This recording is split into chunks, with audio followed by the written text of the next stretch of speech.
What happened? I'll tell you what happened. Hold on. Greg, don't move. Don't move. Greg, don't move. Stop. Freeze. What happened is, okay, and you have to be gentle with Greg Cody on Greg Cody Tuesdays.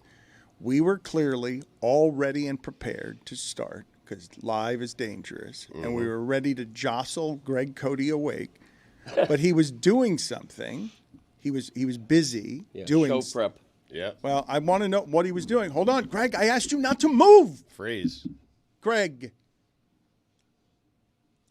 I asked you not to move because his son is barking in his ear. Dad, headphones. But his dad can't hear him because he's not wearing headphones. Yeah. And so the show starts. Greg's cans aren't on. His old-timey cans aren't on. Ah, the cans. But Greg is looking. He stops doing what he's doing, and he's looking straight into the microphone, ready to go. Except the microphone's not there. It's off to the side. And what's going to happen is we're going to start the show, and then he's going to paw at it. And the show's going to start with him not prepared to start. And that's not the way I'd prefer my Tuesdays to start, with an old friend who says he loves me, doing an old-timey radio show on Tuesdays so that he may age with grace late in his career, one of the few in the media who gets to do so. Right. We run them out with pitchforks at this age. Yes, we do. Can I move now? Yes, or put am I... the microphone near your face, Well, please. I tried to do that before, and you said, you screamed at me. I told you not to move. He wanted you to do it 5 minutes ago. All right. Thank you, Stugotz. Thank you for living and loving support of me there, because, yes, that's all. He's not wrong. He did it, just not at the time when we start what we do. Okay, a couple of things. First of all, in my head, I was 10 seconds late putting on my headphones. Christopher was barking at me. Yeah. The problem was he was Rude. literally barking like a dog, so I had no idea what he was trying to convey. Mm-hmm. The second thing is the show is sabotaging me at every turn, and let me give you the latest example. Sometimes we start at 8:59. Sometimes we start at 8:57. In this case, I'm looking up, I'm glancing up, it's 8:57. Mm-hmm. I think I got another couple of minutes, so I'm doing show prep. I'm diligently doing show prep. Right. What show prep? Tell me what did you write? Tell me what the show prep was. Can I look at your computer? No, it's private. Well, if you hold on. Don't give away the goods, Greg. Don't give them away. Is it on your computer right now? No, it's written longhand on a piece of paper. When I tried to start the show, you were busy typing something. And if I had to bet, Chris, if DraftKings could get us to do a live show that would take bets, am I finding him like uploading to figure out what his numbers are on his podcast, or some form of narcissism where he's just checking in on how successful am I on this Tuesday grift?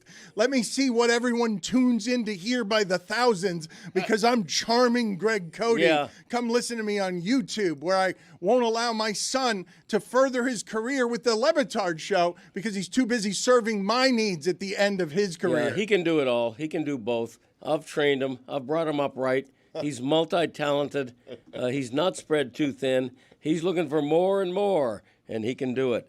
But, I'm tying up loose ends. Okay, that's what I do. It's so annoying when he says that. Anytime I want to go to lunch with him, it's like, all right, you ready to go? Let's leave in 15. I got to tie up a few loose ends. What are you doing around the house? I am with Greg. He's dotting the I's. He's crossing the T's. Yeah. I've got loose ends out the ass. I mean, because I have so many balls in there. Right. And at this stage of your life, you got to tie them all up. You do. You do. There's always something, Greg. Right. Something always comes up. Yep.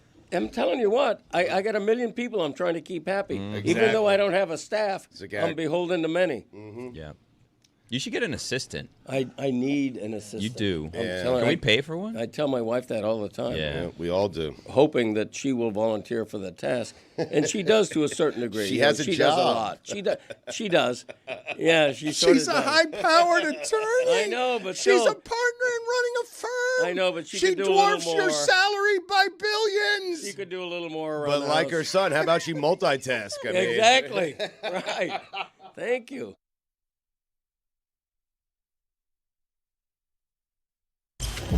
Stop that. Stop that. Stop that.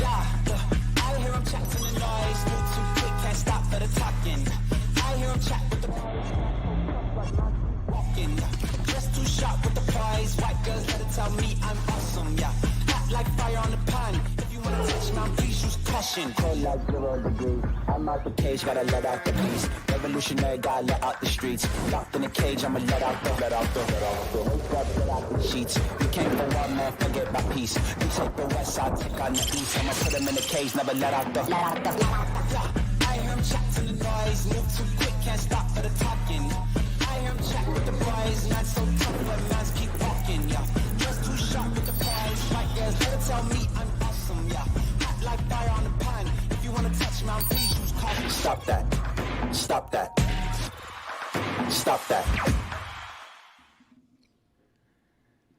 I don't know the phrase you just said, but Greg Cody Tuesday just got off to a triumphant start during the Shadow Show because, and this was mortifying to watch and listen to, you said some form of keeping balls in the air, and the phrase you used before that was what? Do you remember? Yeah. Loose what? I have loose ends out the ass. Yeah. And, you know, tying up loose ends. There's a lot of them, and I'm a very organized man, okay? That's why I could never be on a TV show like Chopped, because I don't like juggling things, and, you know, I couldn't be making 3 foods at once. You're the slowest cooker ever. You're a great cook, but you take forever. I'm systematic. Well, he's not a great cook because he's like, he hasn't won a single cook-off here at Meadowlark. So he has the reputation of a great cook, but when it's been tested on our show, he's lost every time. Well, you know. He's lost every time. A couple of those results are in a little bit of dispute. You voted for Roy's turkey over It was a great turkey. Yeah. Yeah, it was a great turkey. When it comes to the cook-offs here, the fixing's in. You know what I mean? Yeah, it could be. Right. I didn't say it, but Billy makes a valid point. Do it in Greg's kitchen. How about that? Yeah, Right. there you go. Yeah, right. I'm in a foreign studio here. I'm working with, you know, the turkey cook-off was ridiculous. Roy is in a palatial suite here at the Elser. Mm-hmm. I'm in a parking garage lighting a propane tank as cars are whizzing past me in concrete, and I'm in a corner. It was an unfair situation. Can we get back to loose ends? I'd never bring that up. When I text you, I'll be there in 10 minutes, we're going to lunch, and you say, I got to tie up some loose ends. What the bleep are you doing? Okay, chances are I'm on my computer, on this very computer. Mm-hmm. I still call it a laptop. I don't know what it calls itself. And I'm probably doing Herald work. I'm trying to do this. I gotta. What were you doing before the show? You were checking your downloads, right? Downloads and YouTube views as well. But Greg, show prep. I mean, I was doing show prep. Show prep. I was preparing something to say in case something on the list came up. You know, I'm a professional man. Why don't you say what you prepared? Go ahead. This is your time. No, because then it would betray a punchline I potentially would use later. Doing comedy. Wait, hold on a second. So you have one set up. How do we set I up the love this. punchline? Yes, I love it. We'll see what comes You're up. just waiting for the right let's get time. to it. It's something on the list. Right. You Okay. know, Wait a minute. that kind of thing. And you know it. And you do know it. Thank you. gag, yeah. Billy gets me. He really does. And you know it. You know what? I do know that, actually. Thank you. You know what? You think you've been fooling us all these years. You think that I don't know that Billy gets you. Yeah, I know Billy gets you. To my eternal disgust every Tuesday. It's the best joke we have of any kind. And you know it. Why don't you try getting him, Dan? It's not that hard. Seriously. You Right. know? Know me. Yeah. Accept him. Yes. Really? Mm-hmm. Adjust to me. Tie up your loose ends. Ooh. That's what I'm saying. Yeah. Offensive We all thing. have them. We don't admit we have them. That's true. Everybody leads such an organized life. Yeah. Everybody's afraid to admit they got loose ends. Right. Know? Got loose ends. Right. You know? Everybody Right. wants to act like their ends are all tied. Right. Not Greg. No. Why do you think they're so scared to admit it? I mean, the loose ends. Because people want to be seen as perfectionists. Yeah. You know? Yeah. I mean, if Christopher calls me up for lunch and I got 5, 6 loose ends to tie up, I'm going to tell him. I would argue tight ends don't have loose ends. He's asking, what does that mean, though? Do we want to go? Look, there's stuff in sports to talk about, okay? There's a playoff game. I woke up in the middle of the night with great remorse because yesterday I identified the Vikings as one of the great teams. And all season I've been saying they're frauding. Oh, boy. All season I've been saying it's going to end just Darnold. It'll end. You will not convince me that it will not end. Like, we will not get into an offseason where everyone's pay Darnold because amazing Darnold, he's won the Super Bowl. That's not what we were going to do.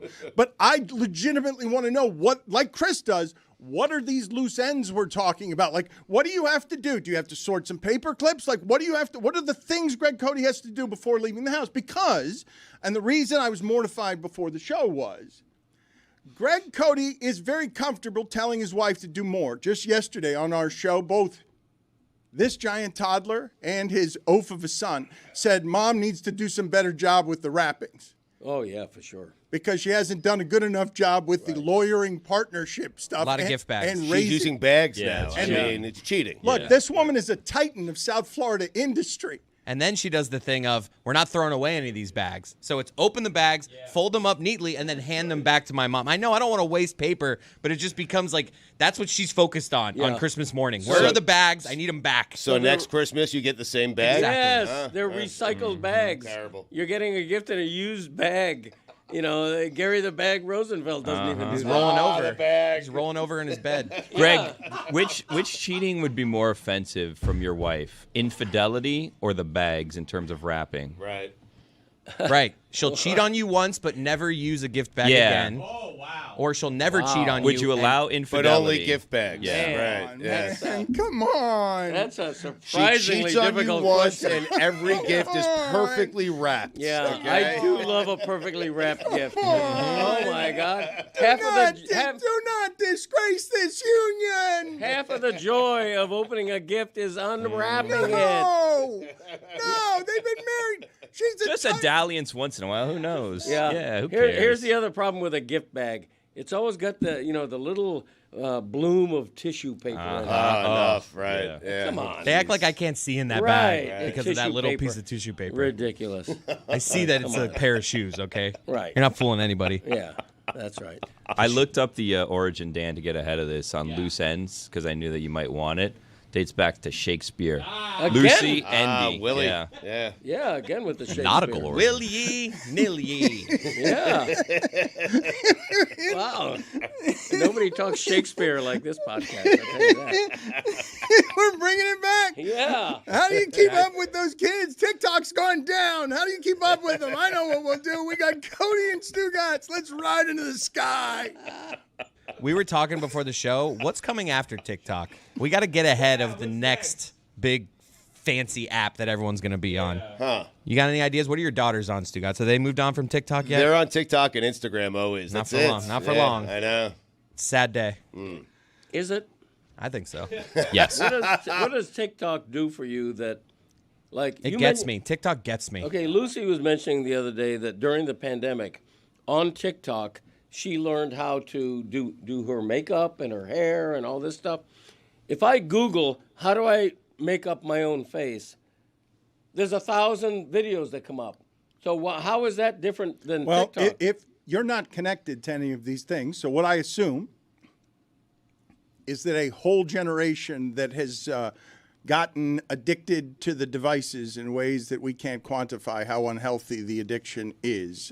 TikTok does it better and more attuned to your manipulating your particular brain, so you will get lost in a world where you're more and more addicted to the sugary TikTok. I thought that was the connection point. I'm terrified of that kind of stuff because I know I have an addictive personality, and so it's the same reason I haven't tried cocaine.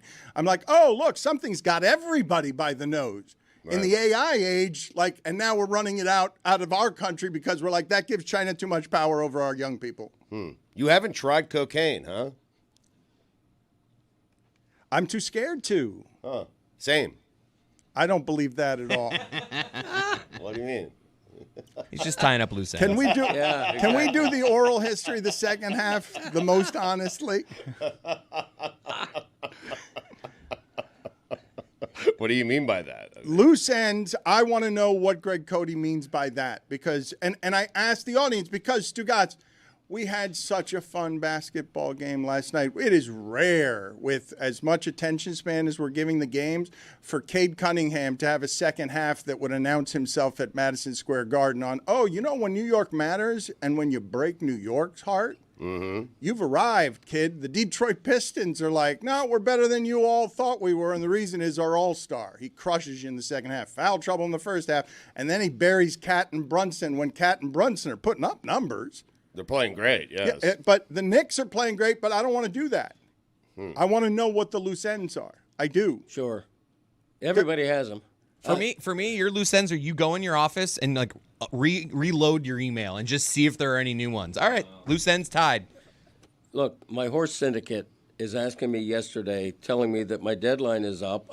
Do I want to reinvest in Comley? That I got to deal with that. That's a loose end. That's a loose Yes. end. Yep. That's a loose No, end. that seems bigger than a loose end. That's like bigger than a loose end. That's business. That's like business. Exactly. That's just a to-do list. That's not a loose end. That's something to do. Listen, he could put it under whatever Yeah. umbrella he wants to put it under. He puts that under the loose end, tying up loose ends. Yeah. Loose ends are 2 and 3 minute things. Well, loose ends are not business syndicate deals. No, but that's me answering an email saying, yes, I definitely want to re-up with Comley. Right. And then Quick, easy. Yeah. Yeah, Right. and I have an offer to write another book. something I'm Really? dealing with that. They're What? major Wow. offers. Yes. That's not a loose end. It's a loose end because Yeah. it's something I want to deal with right now. A book offer? I don't want to say yes. It's his loose ends. That's not a loose end. It's up to Greg. Yeah. A loose end is like I got to finish putting away the dishes before I go. Okay, well, that's another That's thing. a loose no, end. That takes forever. That's another thing I do that your mother never does, Whoa. is empty the dishwasher. Just as You an guys are example. playing with fire. You guys are playing with fire Why? because Greg Cody thinks that he exists to live as a toddler all of his remaining days, and his wife, a partner in a firm, dwarfs him in every successful measure. But because he's big-timey sports columnist with some local fame, Greg Cody can't do anything else well other than fry a turkey on his driveway in bare feet. One Correct. sad cone. In Greg's defense, how many book offers does Erlene have? That's a very good question. Yep. That's an excellent question. The I'm just answer- asking. I'm not taking any Right. shots here. But Right. No, How many that's- horses does she own? Yeah. Thank you. how many presents has she wrapped? Right. How many podcasts does she host? I mean, there's a lot of things I do that she doesn't. Right. Let's be honest. But loose ends can be major. They don't have to be minutia. And so when I say I got to tie up a couple of loose ends, just trust that I mean But it. that's just Right. there's a difference between a loose end and just something to do. I have to get back to this company on the book deal that they're offering is not a loose end. Like I mean, I don't want to get bogged down here, but that's like the opposite. If you said to me, "What's the opposite of a loose end?" I would have said a book deal. No, but me negotiating a contract for a new book is not a loose end. A loose end is me answering an email that says, that sounds like an interesting idea. Let me get back to you. Okay, that's a loose end. The old kick the can down the road. Yes, exactly. I'm a can kicker. no. That's negotiating. Can kicker. Come on.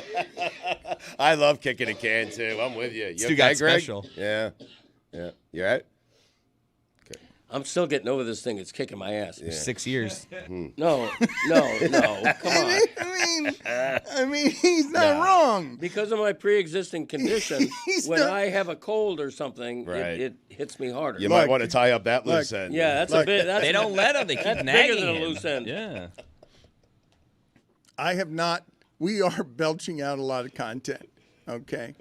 I have not laughed harder at anything we've made in any corner of the company this week than sniffing around the Greg Cody YouTube channel and just seeing Chris Cody being able to predict that his father was about to start coughing based on the number of laughs his father had previously wheezed on his father finding himself entertaining. The executive producing genius of getting in a tight window and hitting his dad with, "Here comes a cough," and getting out as soon as his father went careening from the screen with coughs in an office from the 1980s.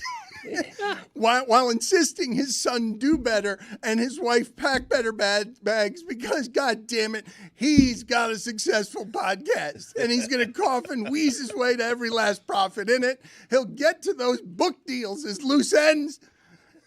He'll get to that horse syndicate as loose ends. He already said yes. Yeah, I mean, I'm in. And he will tell you he does not come from privilege because he is on his driveway with toes he can't take care of, frying a turkey. That's correct. Telling his wife to get back in there and do better bagging the gifts during the holidays. I mean, it's not a lot to ask. That's I mean, a she sore can subject. cheat on him once. I mean, Yeah. That's a sore subject. It's not a lot to ask to wrap a gift. I'm gonna ask my mom this, see what she would choose in this dilemma that we've created. It's actually a very compelling either or. What? Yeah, no, it is. for you. How? How? How do you would allow disrespect this union this way? How do you do this? It's not disrespecting a union. It's having faith and trust in my wife. I'm very secure in my marriage. I don't necessarily believe in open marriage, but it's not something that I condemn. Right. And I believe that much in a wrapped gift. A perfectly wrapped gift. Perfectly Yes. wrapped gift. Yes. Here's another thing. Nobody uses bows anymore and Yeah. ribbons. You're right. Okay, when Yeah. you wrap a gift, it's waste? take the extra effort to put a bow on it. Right. Okay, and be careful where you place the bow. Yeah. The bow doesn't need to be right in the center of the rectangle or the square. I prefer a bow on a far corner. Do you really? Huh? Yeah. Not smack in the middle, No, huh? I prefer a far corner bow. Not the near corner. No, Reach for it. an yeah. FCB. Right. Exactly. Greg, how do you feel about like handmade bow over here? How do you feel about handmade bows versus like the pre-made bows that have a little sticker on it that they just push? Yeah. I don't mind the pre-made bow because I've tried to make my own bows out of ribbon. Not that easy. Yeah. Not that easy. It's an art. Yeah, it is an art. But I also like ribbon.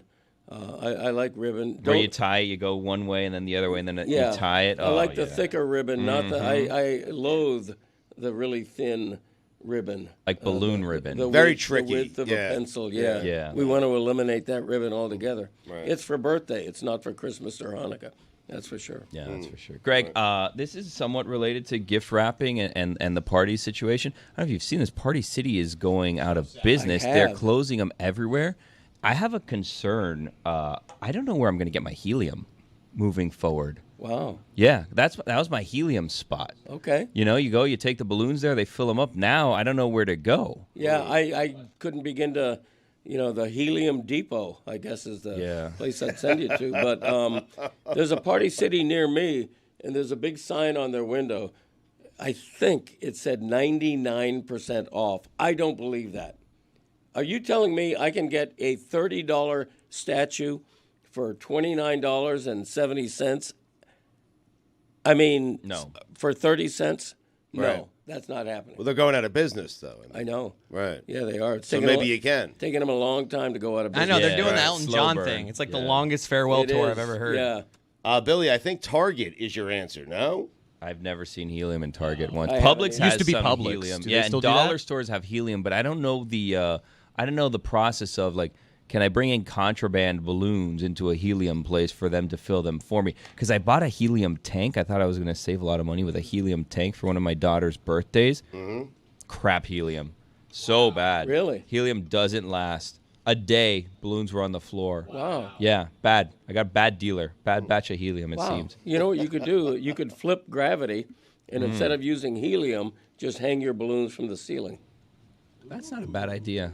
I like that, Greg. It's a great idea. Yeah. That's another loose end I just invented. That's something that you just have tied to it up, yeah. you think about it. Right. Who needs helium? I don't think I have this wrong, though. I really don't. Do I have it wrong that loose ends, if someone tells you they'll be there in 15 minutes, I've got to tie up some loose ends, you're legitimately thinking needs to take the trash out. Or the dog out before I go. Needs Like to, a small but task, needs to yes. do something that when I say loose end, am I not almost instantaneously telling you that's something that takes fewer than 5 minutes? It's never a decision. I need to make a decision on a contract offer. It's not. It is a detail you have to handle that's not abstract about, I need to make a life choice about where my future goes. That's not, a book deal is not a loose end. Yeah, a book deal's a tight end. Well, you don't know. Like, you don't know what part of the book deal he's talking about. Right. Like, I mean, you never wrote a book, so what do you know?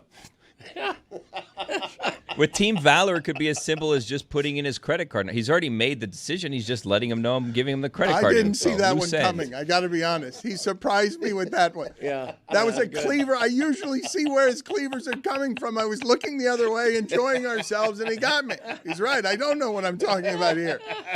Much like yesterday, I legitimately did not know what I was talking about. Chris, I'm telling you, this woke me up last night in my sleep. It was a funny thing to have wake me up. The Pistons?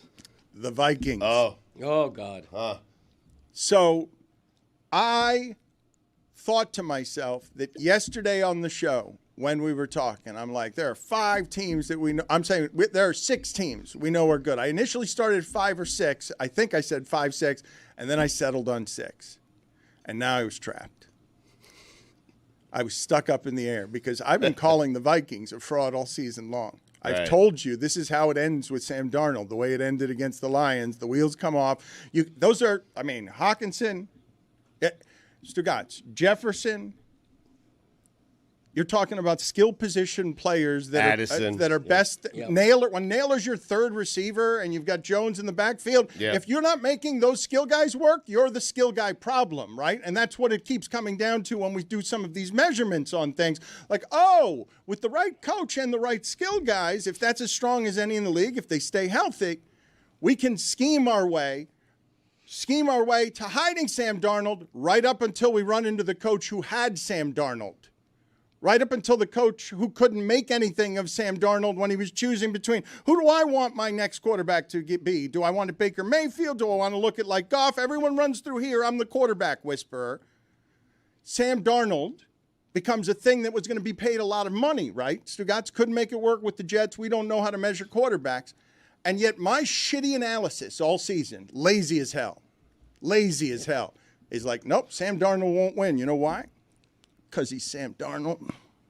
Yeah. Look at you now. Not lazy. You were right. No, but then yesterday. He got caught up in the air. He made them a good team. And he said, and we made him a good team. And I, in the air, constructed the argument, well, they're 14-3. They must be. No, I knew they weren't. But I didn't stick to my guns. Right. Mm-hmm. For starters, Sam Darnold, I think he got confused there. He was a 49er, never a Ram. So McVay never had Sam Darnold. Forgive me, I did confuse there Shanahan and McVay, the people who make quarterbacks. Right. Well, Shanahan's scared of good quarterbacks. He doesn't like expectations, that guy. He sends them away. But what happened is the Lions and Aaron Glenn really figured out how to attack this Vikings offense. And McVay said, I told my staff, do the same exact thing. Like, they have Aaron Glenn to thank for this because what he did last week against Sam Darnold, blitzing, putting a lot of pressure on him, making him uncomfortable. Sam Darnold was great all year, except for the last 2 games, and probably cost himself, I don't know, $100 million. Oh, my gosh. I know. Yeah. Nobody wants him now, I guarantee you, because he's Sam Darnold again. Right. He was pretending to be somebody who was better than Sam Darnold. Now he has reverted to the mean. He's Sam Darnold Can we again. talk about what the losses are, though? Their 4 losses this season are in Week 7 to the Rams after losing in Week 6 to the Lions, and now in Wild Card Weekend to the Rams after losing in Week 18 to the Lions. So the Lions broke them, and then the Rams took advantage twice, and those are their only 4 losses of the season. If we take away the money that he cost himself, I could make the argument Sam Darnold helped himself last night. You don't want this big contract, these big expectations next year. Now he can go back to having Sam Darnold expectations. Maybe you go as a backup. Right. You're the savior if someone gets hurt. I'm telling you, Sam Darnold getting like a Tua contract. You think it's relief? Nobody wants that. What? Even Sam Darnold is like, I am not that good. Okay? I know I'm a little, I got plenty of money. Okay? I'm not saying he cost himself money last night, but stress, he helped his life last night with stress-wise going forward. Really? It's a good take. That's the only place we're going to hear. You will not hear that anywhere else. Sam Darnold is relieved But that they lost. Dan always says, keep expectations low. You know what Sam Darnold did the last 2 games? He brought expectations back down. Right. Oh, yeah, you're Sam Darnold. You're Yes. not a savior. Right. Because if he played well the last 2 games, he's going to get a big deal this offseason. So he did And it he on didn't purpose. want that. Nobody Yeah. wants Who that. would want that? Nobody wants that. I'm telling you, fiscally, he wants that. Emotionally, he wants no part of that. Right. Yeah, valid. It's a great take. Yeah, that's your own, man. Nobody's coming after that take. No one wants it. You know what is wonderful. What is wonderful about what just happened there? Because yes, everyone stand back and salute. Off of that game last night, everyone's eating at this trough. Everyone is looking. What's the space I can occupy that no one can occupy? Everyone's going to have the take that I just did. Hey, Sam Darnold was Sam Darnold. Chris has said something that is almost purposely outrageous and outlandish and also true. True. Because everyone wants the $50 million contract, yes, but then what are they paying for? Oh, the expectations. No, get those off of me. So this is the anti-Matt Flynn? Well, Chris is the anti-athlete mentality of please give me all the money. Don't make me do any of the work. I just want the money. And Sam Darnold now, no expectations, can go back to being Sam Darnold, what we all thought Sam Darnold was, instead of what Sam Darnold dreamed he could be. Chase Daniel. That's what a life that guy had. Sam Darnold had 35 touchdowns and 12 interceptions. Someone's going to sign that guy to a big deal, Right, but now he'll get 17, 18 million a year instead of 50. Right. And now you make plenty of money, Right. and you lose the stress. Or he gets to be the highest paid backup quarterback in the league, which is the best thing you could be. If the Maybe Dolphins, Miami. If the Dolphins get Sam Darnold, that's good. But you guys have him settling for a backup role. I'm just saying. Why not get over the starter role? Where do you think he is now after these last 2 games? I think I don't think it's going to be the Vikings because they have a rookie quarterback in J.J. McCarthy, but I do think there's a team who needs a quarterback who's going to sign Sam Darnold to a Right. pretty big deal. New York Jets. Yeah, maybe. It might be the Jets. It could be. He's definitely not waking up happy today, though. Well, I'm just saying the stress of Relieved. the big deal. The stress of the big deal. Going as being the savior. Sam Darnold, you're not that guy. You're not that guy, and I think he knows it. Whoa, I don't know what that means. A whole lot of people are saying not that guy, to others, not that guy. Cam Newton says Jason Whitlock's not that guy. Jason Whitlock hits him over the head with a Bible. You got 8 kids by 3 women. Like that's what we're doing. Those are the games we're playing. Those are the loose ends in the politics fight. How'd the Bible come into this? Yeah, politics. It's where Whitlock hides. I thought we were talking about Sam Darnold. yeah. That's what they told Gino. Gino, you're not that guy.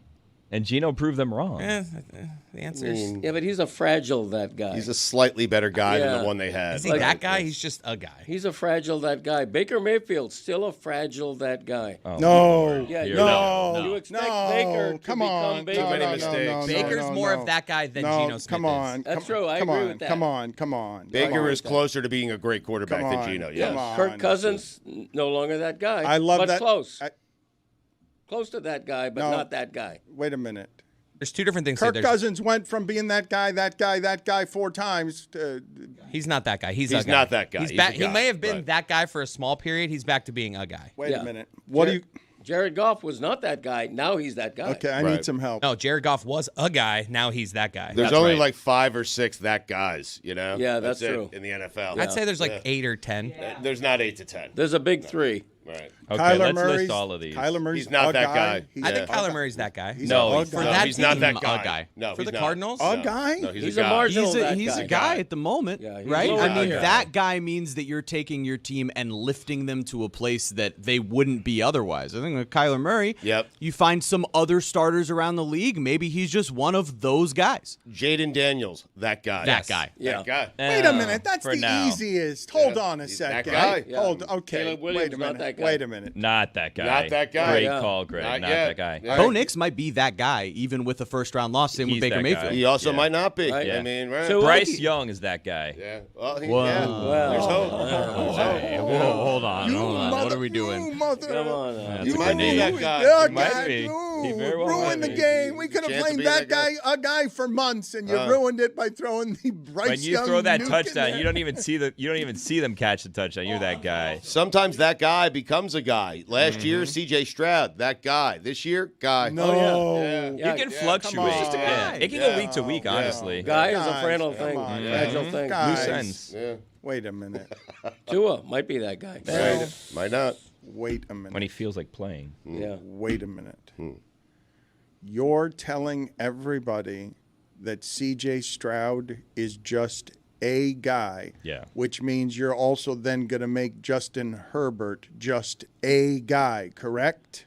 He might not even be a guy. Yeah, that one. Yeah. Yeah, that one we don't know. Are you? That's the highest. jury's out. Wait a minute. I believe that what you have done. You tell me if there's a better one than this.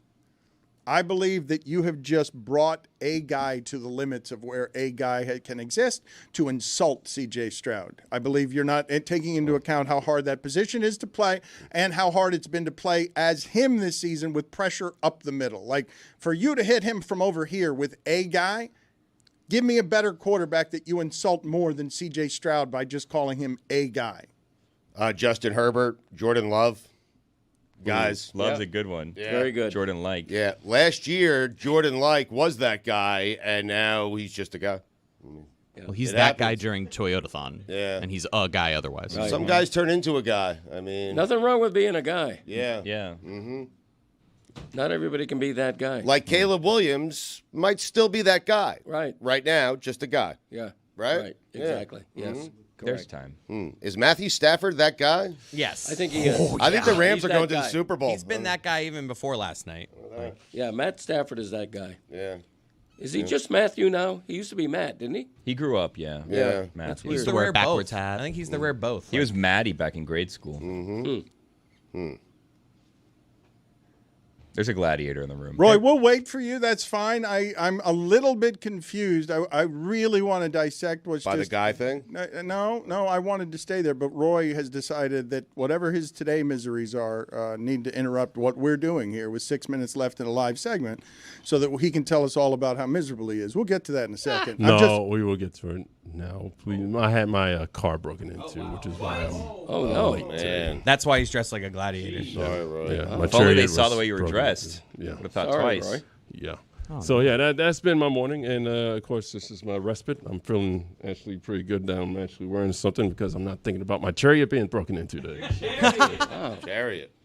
How about that? Well, but you understand my confusion, though, right? Like, I'm sitting here doing a show, and for the first time in months, the entire room has seized on something. A guy, the guy. And what comes into my room? That A guy. sad gladiator. That guy. Sadiator. Yep. A sad gladiator comes in, and I could see there were a few minutes left in the segment. I'm like, this is curious. Roy has never done this before. Do you know how good Roy is at not getting in the way of anything that we're doing around here? He has been doing that well for 20 years. For him to come into a room so deeply moping that he would interrupt I was watching the ball bounce around the room in a way that was delighting me. Right, but the chariot. I mean, Yeah, but he comes in dressed as a gladiator, but he's also downtrodden. Like He should be. Yeah, because of how violating, how invasive it is to have your things just stolen, Is that a loose end? taken. That is bigger than a loose end. Oh, that- Someone big. came for all his A stuff. contract offer, but not. I don't know what Anytime you're doing. having to deal with an insurance company, Yeah. that's Oh, a don't mega get me end. started. big deal. That's a Yeah. gaping end. Exactly. So not a loose end. No. You just No. made my point. It's gaping. It never ends. Yeah. Right. Right. It's a Like big acting. thing to do. It's not a loose end. Yeah. He didn't call it a loose end. He Right. did- he- Greg he- would never. It's a gaping end. Uh-huh. A GE. I would think that the gladiators were I think Roy probably has encapsulated the attitude of most gladiators. I don't think gladiators were particularly gleeful. No. Most gladiators used to go into battle, hoping to not die. Yeah, you had to go out and do some killing. I think that's hard work. You never see a guy smiling while jousting on a horse. Only the psychos, Well, their faces are generally the Dahmers covered. of the That's world. true. They could be smiling. That's true. They are covered. Fighting a You're right. tiger or something. Like the Michael Jordan of jousters probably smiled a little bit, maybe smirked. Because he knows he's got you. Right. Would you rather fight a bull or a tiger with a sword? Let me get to that for a second. Good question. But before I do that, put it on the Probably poll, bull. please, at Le Batard Show. Have you ever seen a guy smiling while jousting on a horse? Because he's right. Terror can look like a smile, but while jousting, I would imagine someone would not likely to be feeling glee. But let's answer Billy's question, since he's an asshole. What? Non-sequitur. What's your question about bulls, or would I rather a tiger fight a tiger or a bull with a sword? Yeah, we were talking about gladiators, and I think about bullfighters, kind of the modern day gladiators. Gladiators would fight, tigers sometimes. So if you had to choose, I'd go with a bull. I feel like a tiger's more mobile. Yeah, a tiger can leap. yeah, that's true. Got claws. And I went to the zoo, and and they said, I don't know if I believe this to be true. We can ask Ron if the zookeeper was lying to us. They said that sometimes when you don't see the tigers, they're hanging out in the trees, that they just climb up in the trees for shade. And I don't believe that to be true. I believe that they just have them hidden away at that moment, and they tell us, oh, no, they're in the trees. There's no way they're in the trees, the tigers. Maybe if I have a sword, I do want to go against a jumper. You catch the That's what tiger I'm on a saying. big I'd jump. rather have a sword I do, against like, the kinda tiger. like the giraffe thing.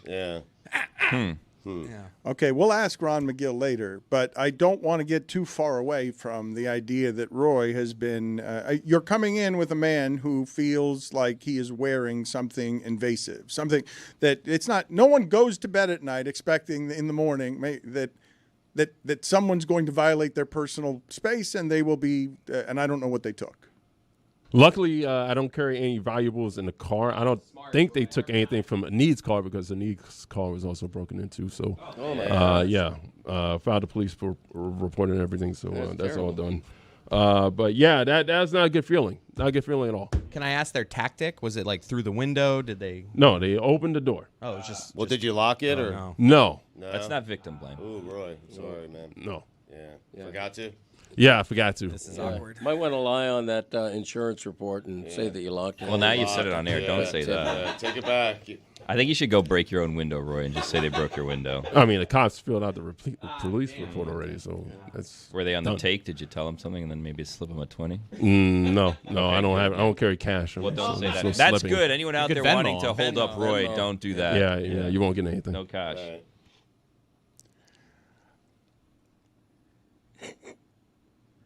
Loose ends. Brock Purdy, a guy. Oh, yeah. For sure. Just a guy. Just a guy. Trying to be that guy. What about Drake May? Coming up short. Wow. Might be the guy. Still be a the guy, guy. though. Still a guy. Might graduate to guy. Maybe. He's going to be the fall guy when Vrabel doesn't work out. We all know that, right? He's out of there in 3 years, then Vrabel in 5. Yep. Mark it. Unless he's good. You have to lock your doors.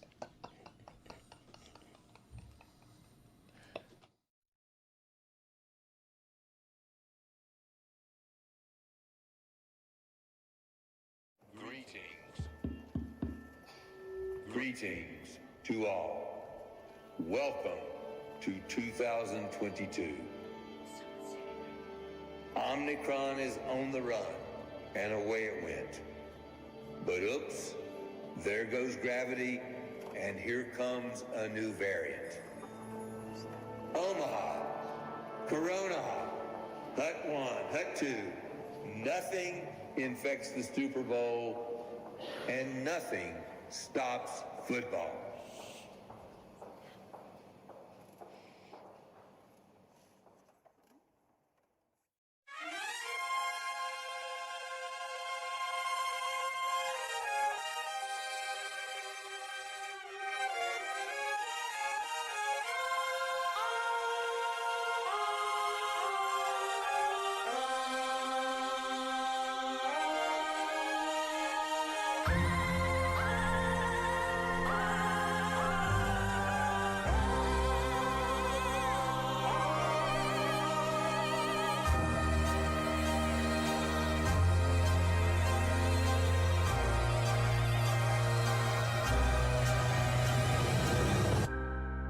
racism, greed, trauma to brain and spine. And yet, I cannot look away.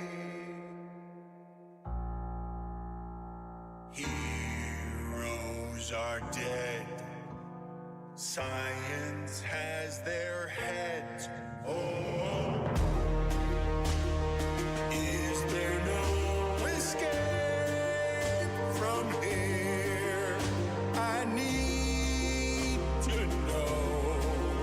It eats my soul. Nothing stops the NFL.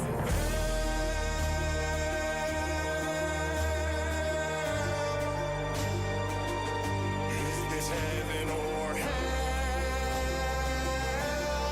I can't tell. It's human cockfighting. CTE prayer circles. They blackball the blackballer. They tried to end racism by stenciling it in the end zone. Billionaire boys using millionaires as toys. It's all immoral, all unethical. Ooh, the witching hour. Nothing stops the NFL.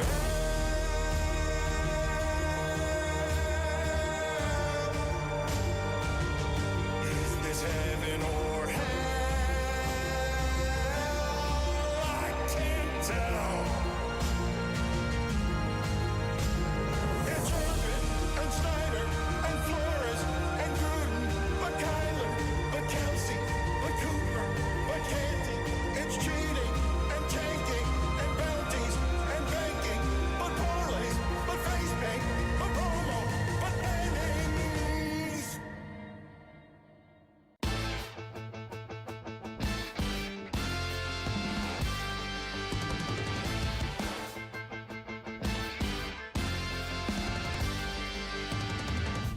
Here we go. This one's for all the glory. Give it your best, it's all you got. Don't look back. Oh, it's all part of the story. You talk the talk, now walk the walk. Yeah. When the game's on the line, will you have the guts to make the call? When it's crunch time, will you make us scream? God bless.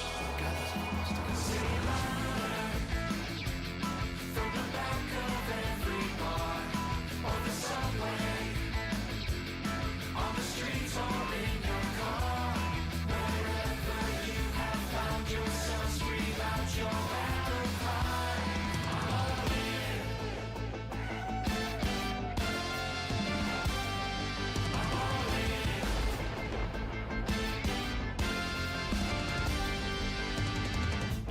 Fourth and goal, or pin back at your 30.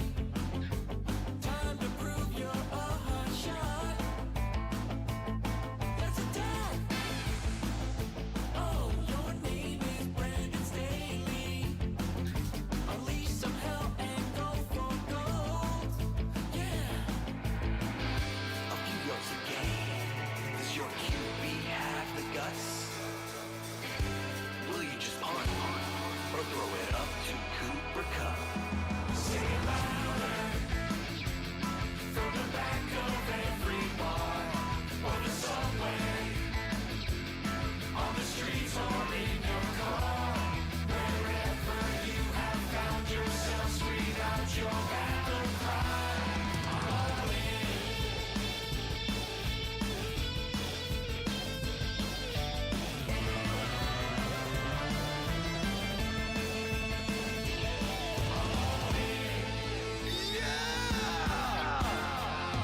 One play at a time, boys. One play at a time.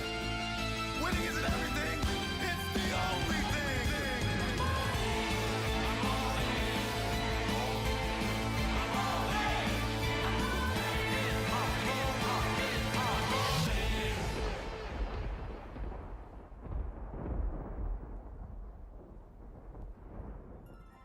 All in. All in? I'm a fan of the Jets. I'm a fan of the Jets.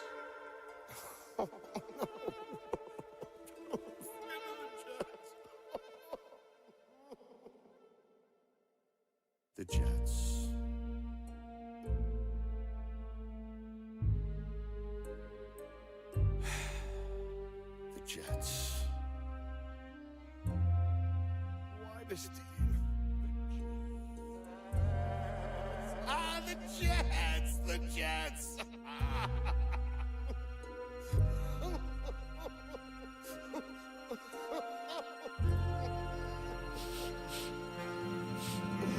The Jets.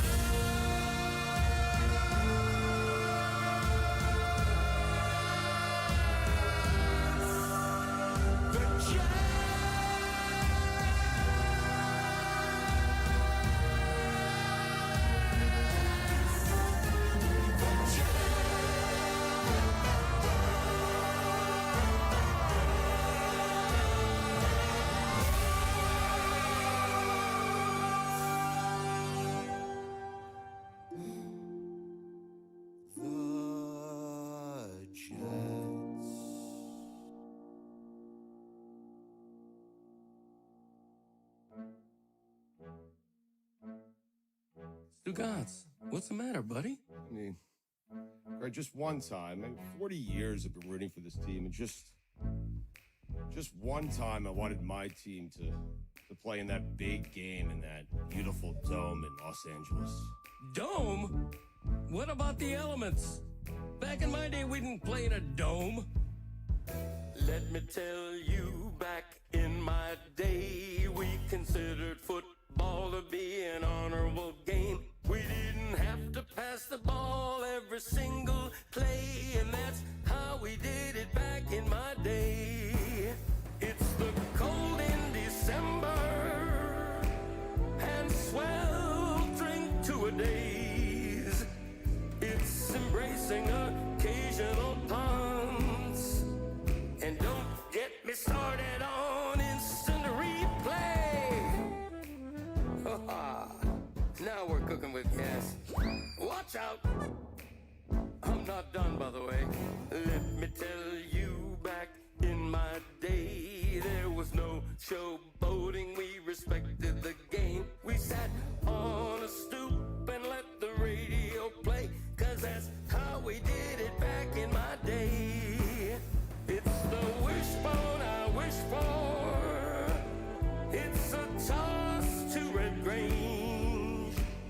It's a first down without a taunt. Playing the game the right way. Whoa! No retractable roofs. I'm talking frozen tundras and ice bowls. No bad Brooklyn.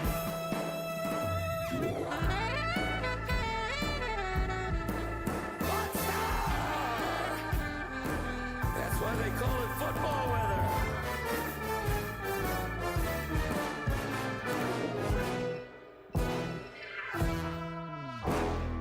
Bud Grant and the Purple People Eaters, ladies and gentlemen.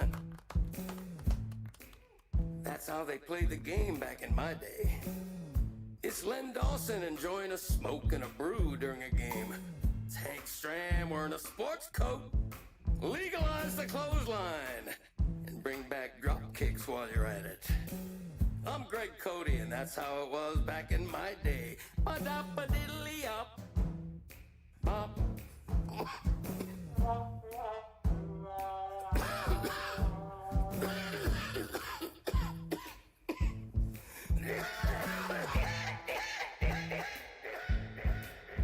Ba-da-ba-diddly-up.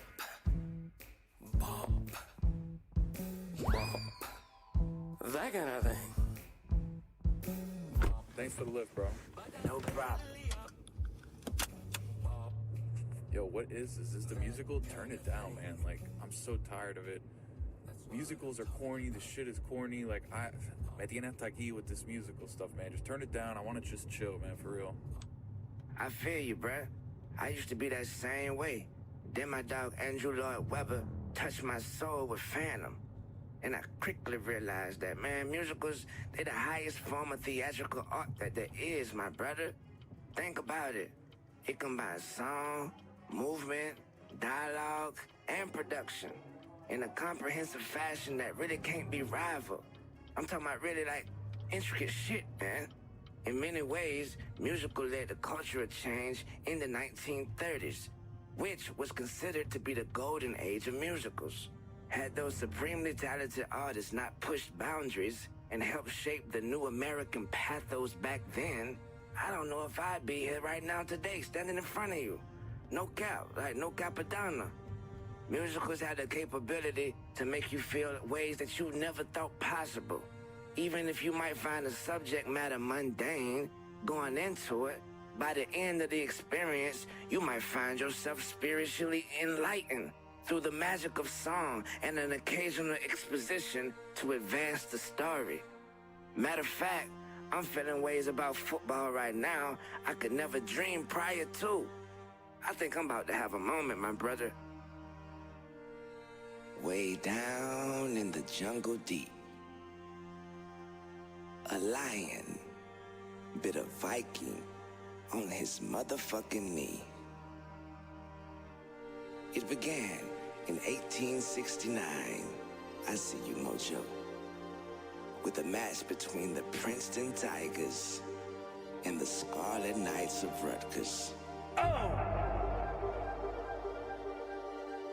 Then in 1880, along came a man named Walter Camp, the father of American football, the Waltster. Wham, as they called him. He established the snap, the line of scrimmage, 11-player teams, and the concept of downs. The gladiator spectacle. Though the game has evolved over time, at the heart of it, the game of football is just a primal means to tell the age-old story of the triumph of the human spirit. Can you and your teammates overcome the brutal battery?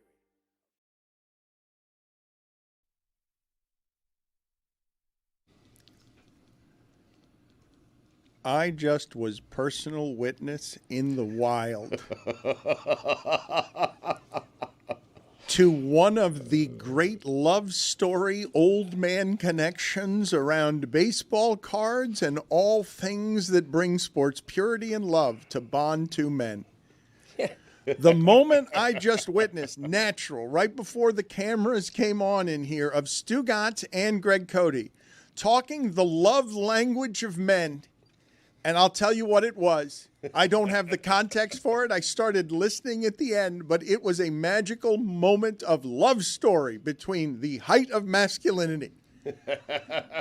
Stugotz said to Greg Cody, for reasons I don't understand, "Oh, Teddy ball game." And Greg Cody didn't give him 1 point. Yeah. Gave him 2 points. Yep, I really felt the second one. Yeah. Because of a baseball player named Ted Williams. Teddy ball game.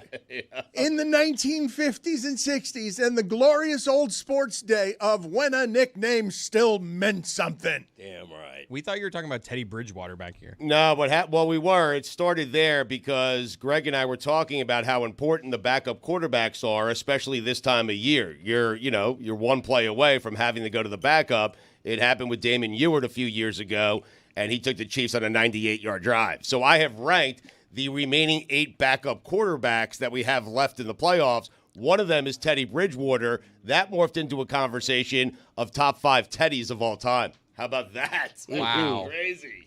That's right. Yeah. That's how genius happens, Start talking about Teddy Bridgewater, anything can happen. Yep. Teddy Bridgewater, I've been asking our guest bookers to get Teddy Bridgewater for us because it's a really cool story. Just happened pretty quietly. You don't get in and out of football unscathed, with what that game costs. As Chris Cody's arguing, I don't want to be Sam Darnold, just want his money. That is, my father's been saying that since childhood. I don't want to be Burt Reynolds. I just want his money. That's what Chris Cody just said as a sports argument for why he would or wouldn't want to be a quarterback. He just wants the money. Teddy Bridgewater got some of the money. Reliable backup. Comes to our city, dominates state high school football, leaves a champion, goes back to the Detroit Lions, and they might need him for a drive. And, man, that's going to be a nice story. That's what I'm if saying. somehow injuries Yes. come and grab everybody in the sport and the Lions need a rescue, because you know there are 4 other teams that are almost as good as the Lions, and, might the Rams be one of them? Yeah. Might the Rams be one of them? Because I'm pretty sure that Stugotz, after last night, is willing to say the Rams are going to win the Super Bowl. I am willing to say the Rams are going to win the Super Bowl. You know, if you're an Eagles fan, that was the worst case scenario playing out last night. You wanted the Vikings, and now you're getting a Super Bowl champion quarterback and a Super Bowl champion coach, and that coach is 18-3 in December, January, and February. And they're healthier. Like Yeah. That's the quarterback. They're healthier, and it's weird. That team is weird And the coach. in that it is strange. We can agree on this. It's unusual to have a system that has 2 of these unbelievably rugged physical receivers that no one can stop. To have 2 of them and a quarterback who can no-look pass in a Super Bowl because he's so comfortable throwing a football. Like, if you can't stop 2 receivers who the only failure of that team is if their bodies don't hold up. Correct? Yes. Because one of them was a 2,000-yard receiver and the other one comes behind him and is a 1,700-yard receiver. And you're like, wait a minute, how does that happen? It must be system and coach and quarterback working together rhythmically, and all the detours the thing is health. Like, there is nothing. It's a grinding machine that'll win the Super Bowl. Maybe it stops at Belichick and Brady because Goff's your quarterback. But if you've figured out system and quarterback and timing, and you've got a durable quarterback, and his skill guys are those 2, right? Because I don't know. Who do you guys view as the best skill guys in the league? We look at Cincinnati, obviously. Minnesota. But when I ask you about this, when I ask you about what this team does with its no-look quarterback and 2 receivers impossibly built to get 2,000 yards in a way you cannot stop. It's not, I do not care what you do. I don't care how good your corners are. I don't even need totally to throw the ball to the tight end in the seam very much anymore. In the Super Bowl at drive time, when I had to beat the Cincinnati Bengals, Matthew Stafford has so much comfort in Cooper Kupp that even though he's the only healthy receiver left, he's making no-look passes to a person we know he's going to throw it to, because some people are so quick that you're never going to actually cover Lad McConkey. Like, he's just never going to be covered. Like, it's not a thing that can be covered either when it's that small and quick. So that team, everyone in the sport is scared of for what I just said, right? Oh, no, they've got 3 guys like that, and those 3 guys are kind of indestructible. They'll beat Tom Brady on 4th and long when you know he's got to throw it to Cooper Kupp in the playoffs. Everyone is terrified of that team. More than the Bengals, more than I'd say even the 49ers. Billy's never believed in them, but I don't think Billy would have anything bad to say about the Rams. Like, we all know if that team's healthy, it's terrifying. They also have a good tight end who got injured last night, but not seriously. Tyler Higbee. Yeah, and then Williams is an above-average running back. I mean, that is a great offense. I would still say Baltimore has more weapons and is a better offense, but the Rams are great. I can't believe I'm saying this, but if we get Rams at Lions for the right to go to the Super Bowl, it might be a better championship game than the AFC game. Like, that is great. It's a great That game. is so rich with storylines, man. Yeah, and If the Rams could derail the greatest season in Detroit Lions history. If Stafford could. In Detroit, wait a minute. You want storylines like the soap opera Revenge basketball stuff? Hold on. Healthy Rams with Matthew Stafford as the quarterback. Matthew Stafford is the best Detroit Lions player ever who did not quit on the franchise early in his career because the franchise has sucked for 50 years and swallows everyone and everything, even if it's Barry Sanders. I like that. He's the greatest guy who stuck with the franchise. He's the greatest guy to not quit for that franchise. He quit emotionally. No, he didn't. He asked for a trade. No, didn't he didn't. He stayed right there. He got traded. Look, Matthew Stafford is one of the – look, you say you don't want the expectations of quarterback money. Stafford was the highest paid quarterback, and I was like, you can't pay him like that. Detroit Lions never win anything. He's their best player. They never matter. He goes to California because McVay says, Goff, that's as high as I can go. I'm going to arrive at Belichick's doorstep, and I'm going to lose 13-3 because that's as high as I can go with you as soon as Todd Gurley gets hurt. Right. If you don't have your running back, I can't do it with just you. So I can't do it with 20 touchdowns in my running game. And so I'm going to send you to Detroit, and Detroit says, this is a stopgap. We're rebuilding with Man Campbell. This isn't a serious thing. We're going to take this money. We all know this is bad money in Goff. Goff can't succeed like that without McVay, right? I don't have any parts of the story wrong yet, do I? No. For him to go back to Detroit and break the greatest season in Detroit history's heart because Stafford can no-look pass when you, in the Super Bowl, when you get him 2 receivers, or you get him just one. It's like one who won't quit. One who won't quit because of franchise dysfunction. One who won't quit because he's properly supported. It is crazy to say that I would take as my Super Bowl champion any one of the remaining teams that you give me if I can just add those 3 guys and put it in the middle of my offense. I feel like I can go on the road and beat anybody. I will play on any team in the league, and I will just drop in. I'll take out your 3 skill guys and put those 3 skill guys out, and I think I'll take my chances with Kupp, Puka, and Stafford against everyone in the league. And Kyron Williams. I mean, I want to see that game because all the pressure will be on Detroit. It's their year. It's their time to get to the Super Bowl, and in walks Matthew Stafford. Yeah. I love a good cagey veteran Super Bowl champion quarterback strolling into a stadium. I do. In strolls Matthew Stafford. The guy never did shit in Detroit. It's not like this hollowed ground that he owns Ford Field and he's going to come in and dominate again. Guy was a quitter, honestly. When they brought in Dan Campbell, the new GM, he went to Chris's point. He went to management and he requested a trade because he said that he thought another teardown was going to come. Matthew Stafford, you know why the Lions didn't win? You were their quarterback, buddy. It was on you. You should have done better. Then he goes and he has little dalliances in L.A. and he wins the Super Bowl, and the city welcomes him back as a champion, and they name streets after him and do all these things. We're so happy for Matthew Stafford. And you know who doesn't get his flowers? Jared Goff. The guy who came in there and he stuck with them and has elevated this team, carried them on his back to the promised land that they haven't seen because of Matthew Stafford. And now we're going to come in and we're going to say, wouldn't it be a great story if Matthew Stafford comes in and he ruins the party? No. It would be a nightmare. It would be an absolute nightmare. I hope that the Lions demolish the Rams. And thoughts and prayers to everyone out in L.A. But I hope that the Lions demolish the Rams. Good What save. was that? Yeah. That you have to Good say save. that. You That was say not- that was because not you a good can't save. No, actively. we weren't even thinking about was it. not a But you good can't. save. Just in case anyone was making the connection, Right. saying, "Oh, the Rams," That I was know what's not- going Better on on the out front there. end, though. Just- Exactly right. Like I want to say, I thoughts and prayers with everyone out there in LA. I hope everyone, downloads the Heidi's sarcasm- song and all that stuff and No, sends it to the number 1 on the Apple sarcasm, charts because no. that's how we're healing I now. didn't hear it. But I'm just saying, I hope that the Lions pounce on the Rams. This is not a feel-good story revenge game. It's a revenge game against him, Judas. Was that a cough laugh? What was that sound? It sounded like somebody clubbed a baby seal next to me, and It it could spit be. It spit up a sardine. What just happened? I was laughing at Billy's take because while it may be accurate, it's also part of what makes this a great matchup full of storylines. And here's another storyline.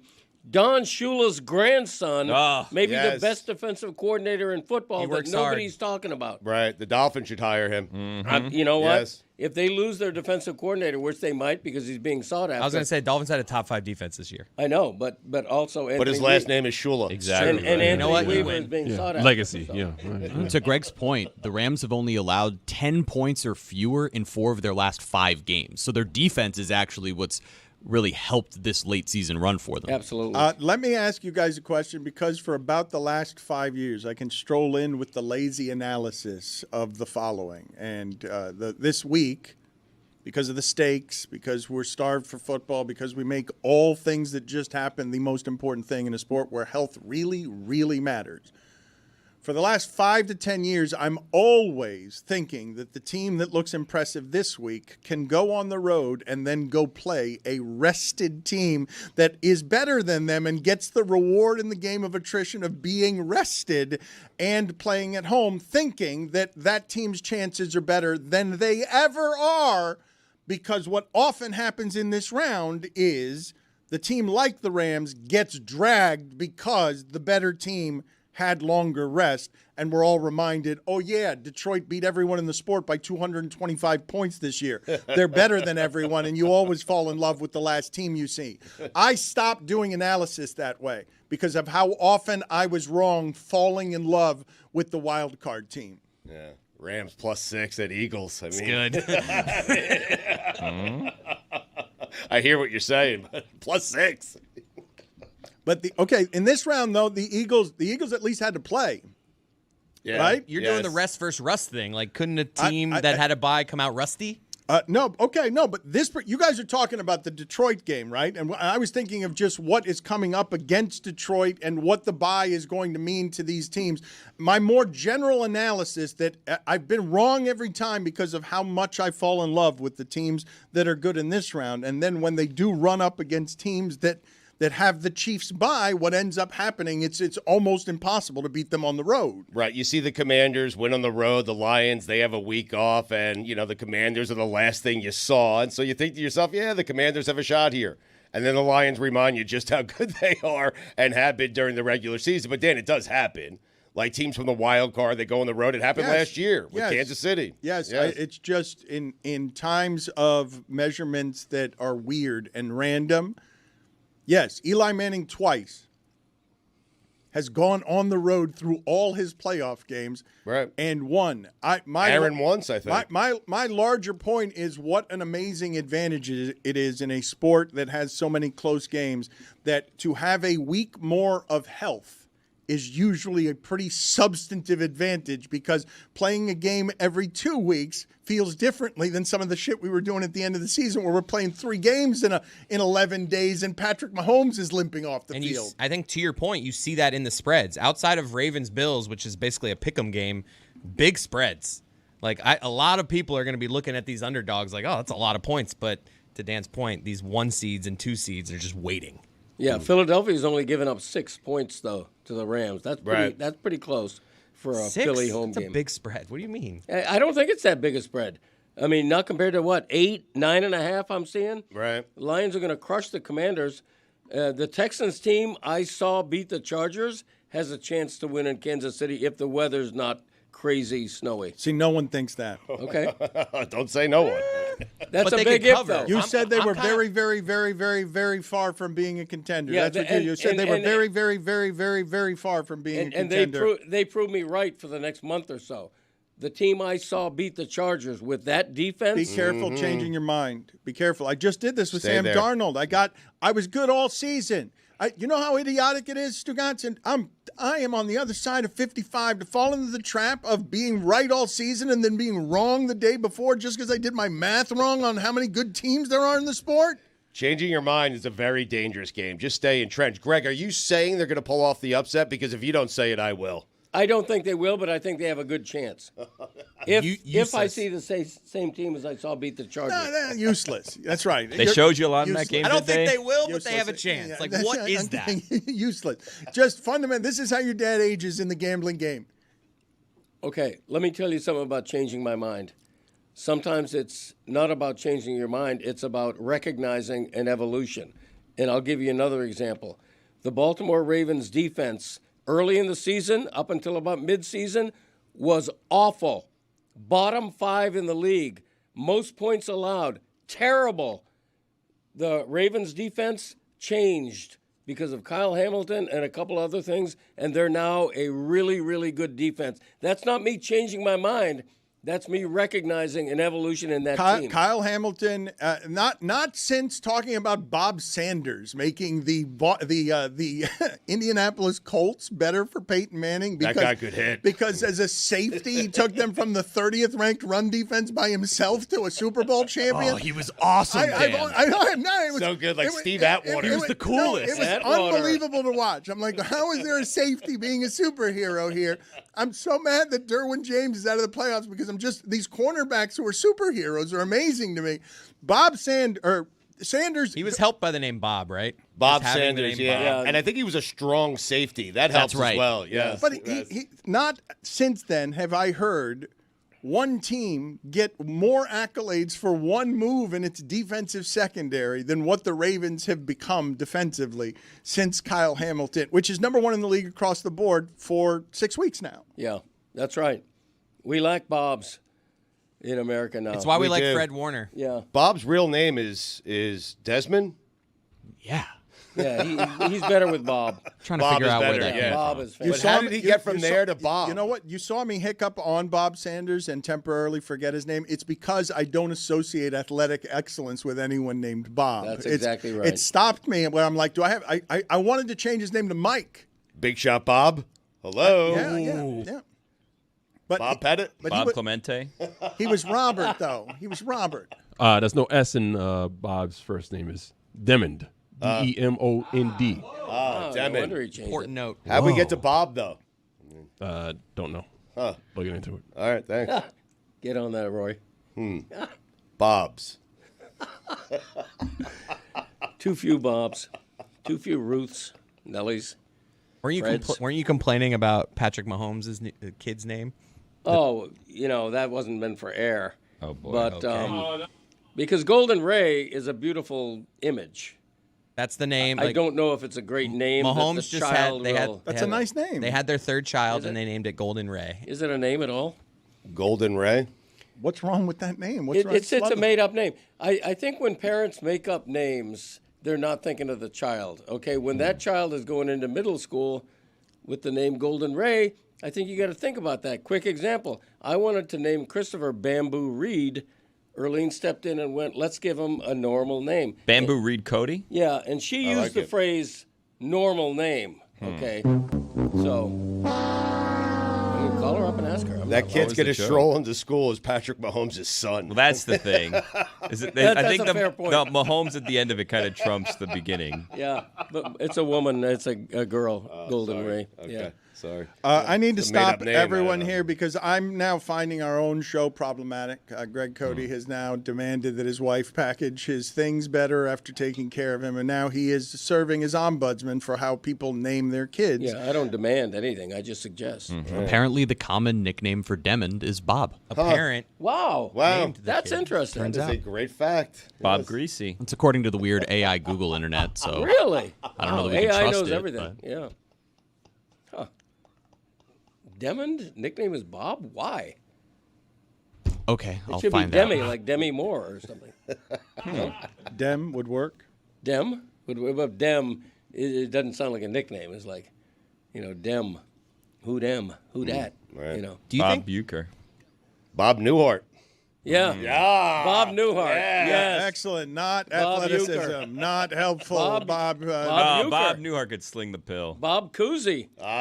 Coos. The Coozer. Chris, I would like to speak Bobby to Q. both my father today and your mother because I want to ask her some questions, including whether or not he was going to name you Bamboo Reed, because I think your father is a liar, Hopefully she's not cheating.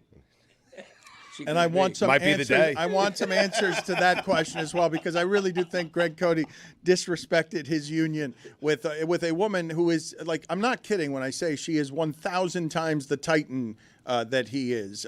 At his 70th birthday, I will say that the most moved Greg Cody was, as he considered everything from love to mortality, is thinking about the ways that he loves his wife, who has raised a 70-year-old toddler. A man who cannot do anything other than brag about making podcasts and his clicks and looking out at his downloads. I'm assuming that's what Arlene loves most about Greg, his unwillingness to mature and grow up. He's a kid. He's a kid at heart. Yes. He's lovable. He's Thank great. We will ask her. We will ask her that in a second. Having been given a name that was difficult for many to pronounce correctly, Sanders asked his mother if his name could be changed. His mother suggested Bob as a nickname, and the name stuck. So the AI internet was wrong. Huh. I maybe can't right. keep up there anymore. I will just tell you, I can't. I have now lost much of my ability to tell what is real and what is not. I don't know if the rest of you are feeling the same. It's on thing. purpose, Dan. They don't want us to know And anything. just as we live in the time of disinformation and dangerous times in general, and I ask the public to please placate me on what do you think the apocalypse looks like? Would it look like some of what's happening in California, like before it started? Would it like whatever it is the end looks like, whatever you imagine it to look like? Do you expect it to just be here in 50 years with an explosion, or are there going to just be occasional hurricane-forced winds during a fire that we weren't aware of? Bob Saget. R.I.P. Bob Marley. Yeah. Bobby There you Weir. go. Rest in power. A lot of great Bobs. A lot of dead Bobs. Bob Dylan, not so Yeah. great, overrated. No, Bob Dylan. Come He's on alive. now. Not so good. Whoa, $50 fine. What happened? 50. Did you just kill Bob Dylan? You just killed Bob Dylan. I didn't kill Bob He Dylan. didn't mention He it. I was just wanted to good. make sure I got in front of it. He I is didn't alive. Someone Yeah. said RIP in response to another Bob. Yes. There that are was- no that was great Bob Saget. Look, I mean, you guys keep saying great Bobs. You're not giving me very many athletic Bobs. I'm not getting an Big assortment. Shot Bob. I Yeah, gave but you. that's Robert. Bobby Abear.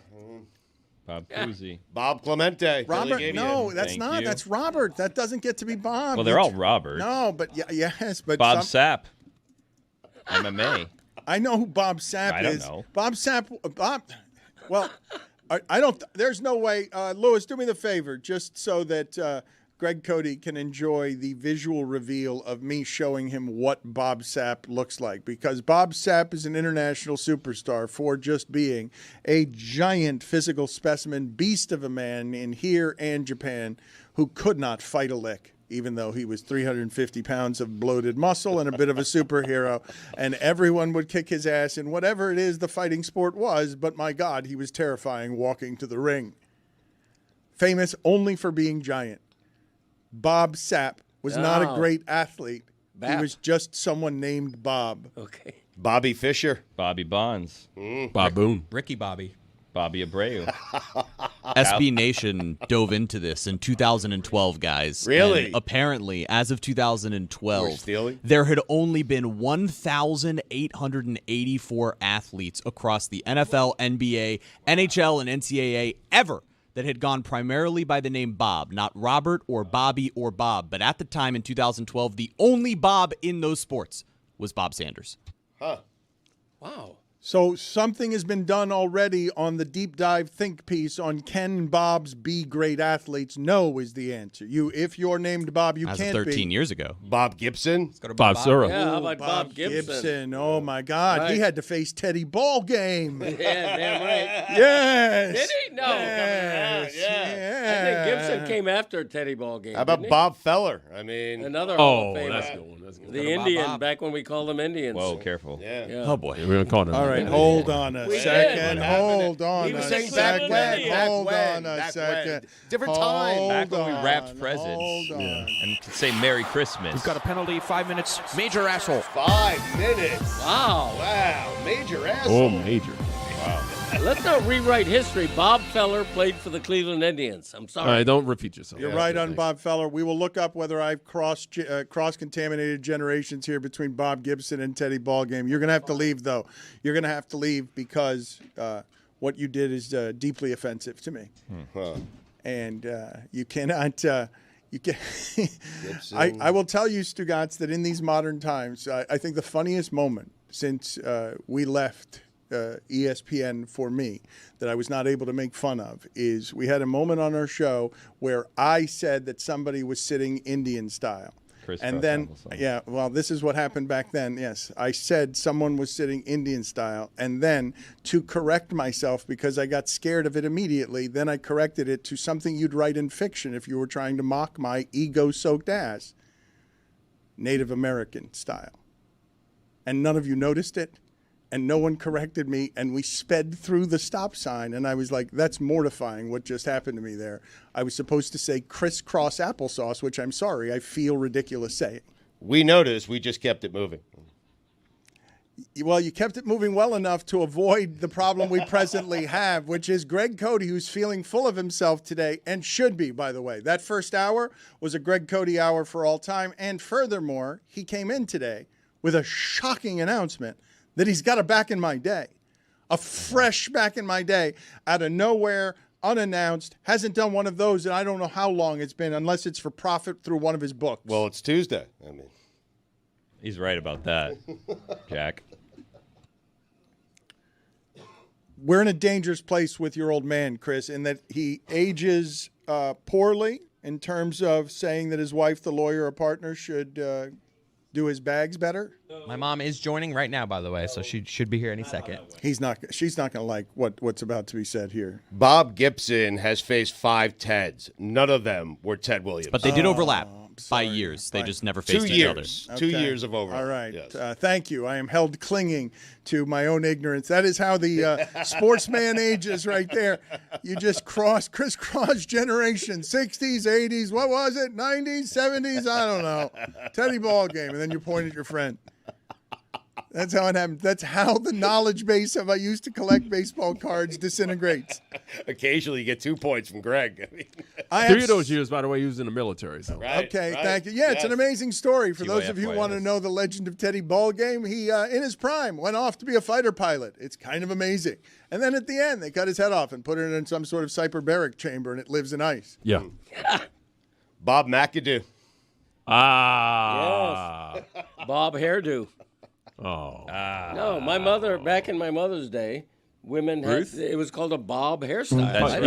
Yeah. I can't explain it. Still exists. Arlene, back me up on that. There used to No, be a we'll get bob to her in a hairdo. second. Hold on a second, Greg Cody. Let's introduce first your wife, who's very busy at a law firm, and she doesn't have time for this nonsense. She really does not. Okay, and she's always available though. No, she's not always available. No, she is not always available. sorry. That is not in any way true. I ask for her all the time, and she graces us with her presence 2 or 3 times, and it's always to the eternal embarrassment of Greg Cody.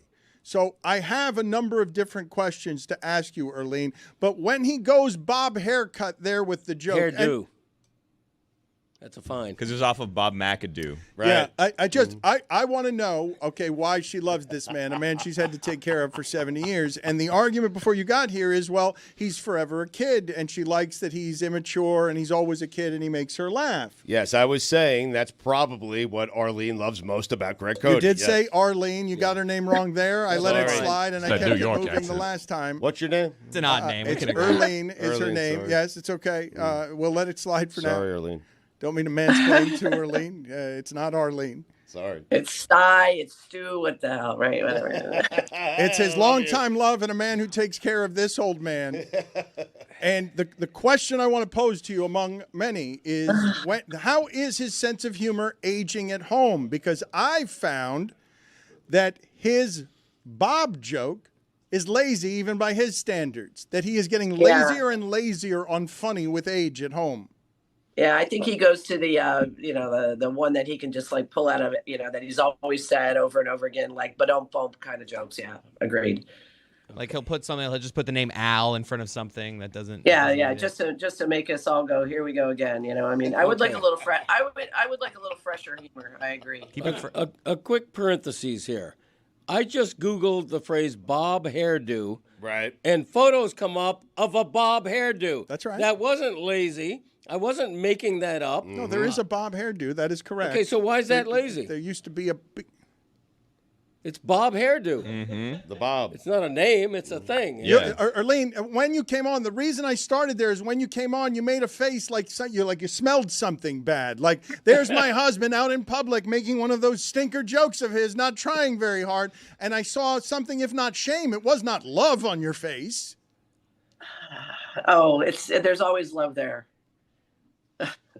There you go. But honestly, I mean, it's like, here we, whatever. Like I said, here we go. Like, can you do better than that? But yeah, sometimes you can't. Like, Well, and plus, what would you guys do? You wouldn't be able to make fun of him if he didn't say stupid shit. Right. It's That's charming. correct. Yes, you don't want him to change. That is correct. Right. It's, well, she loves him. Yes. I don't know of two more important ingredients Well, in do you? love than Let's ask her. understanding and acceptance. Do you love him?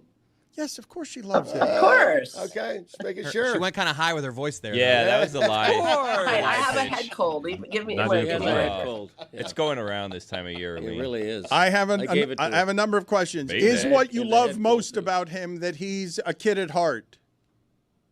Sure. What's she supposed to say to that? Is there something that she loves more about you? You are fiercely protective and speak in poems about how much you love her. I don't know. No, I mean, he's extremely. I got a 44-year-old, anniversary banner in my house That's right now. right. Wow. Banner. What a great gift. Yes, thank you. 6x4. Amazon is amazing. Right.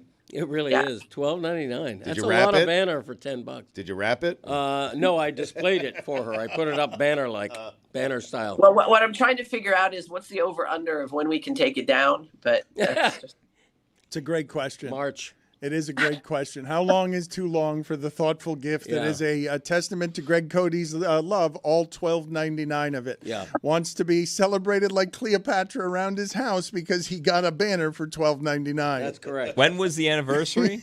January 10th. Friday. Oh, I mean, we've been celebrating our 20th for like 6 months That's already. right. So I Six feel more- like, six Yeah. more to A go. good year. Yeah. Six more yeah, to go. Yeah. 44. That's a big one. It is a big one. Yeah.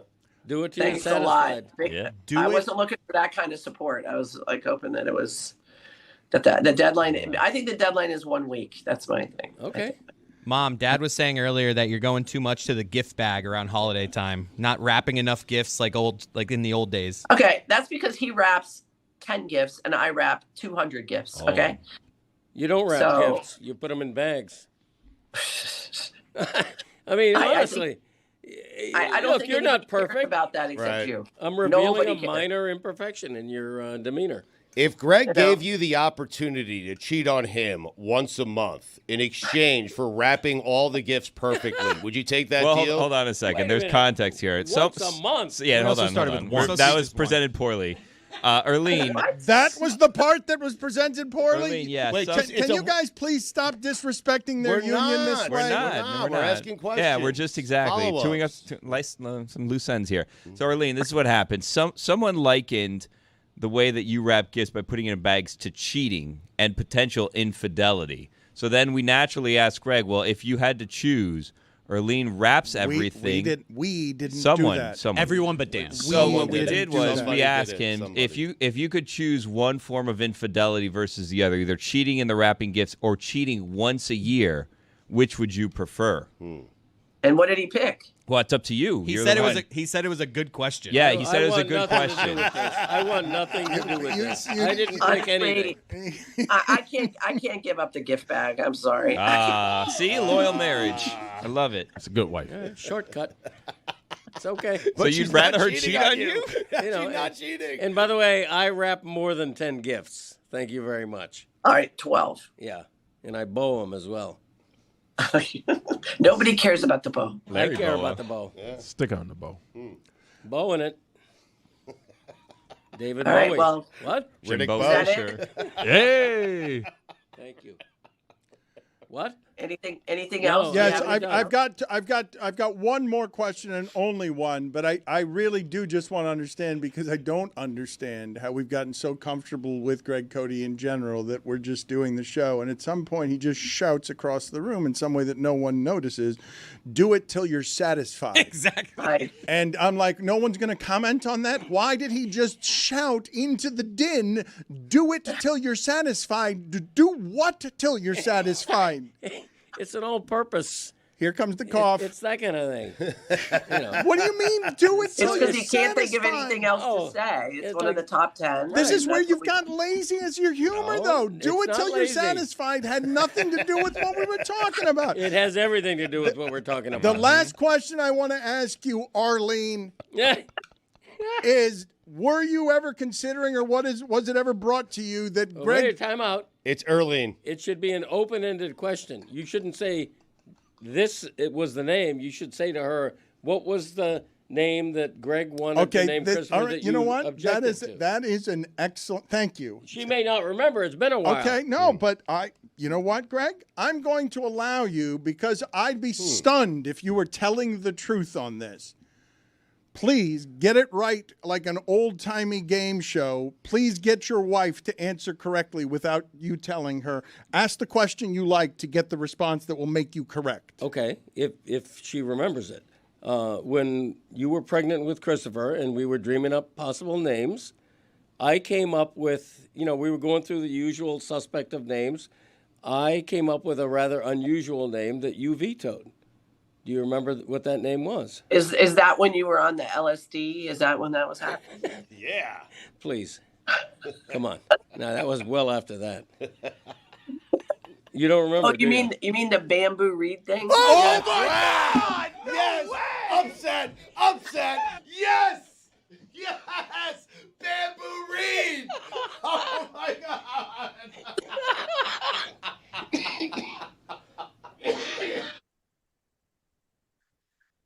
Yeah.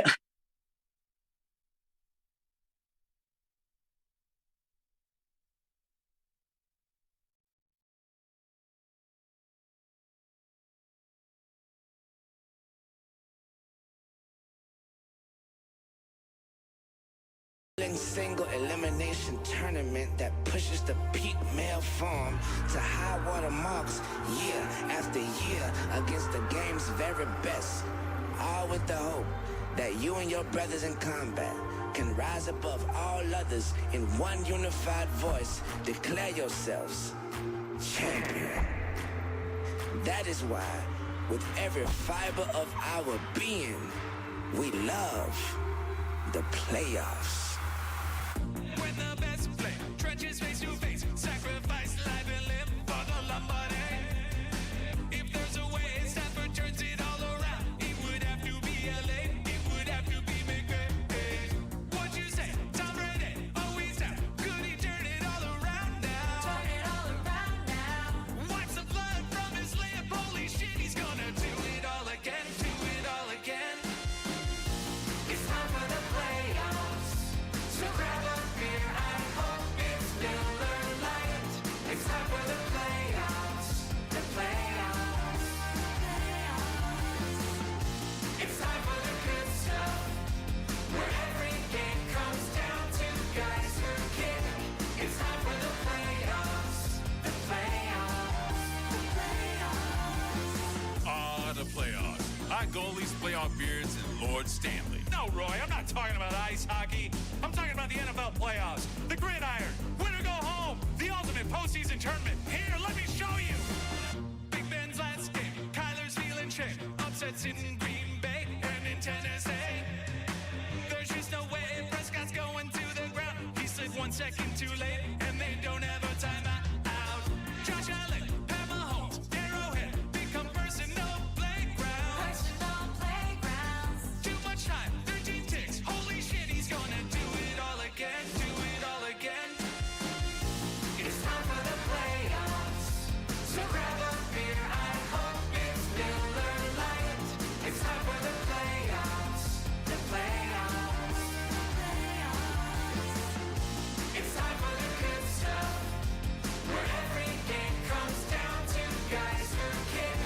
It's time for the playoffs, the playoffs, the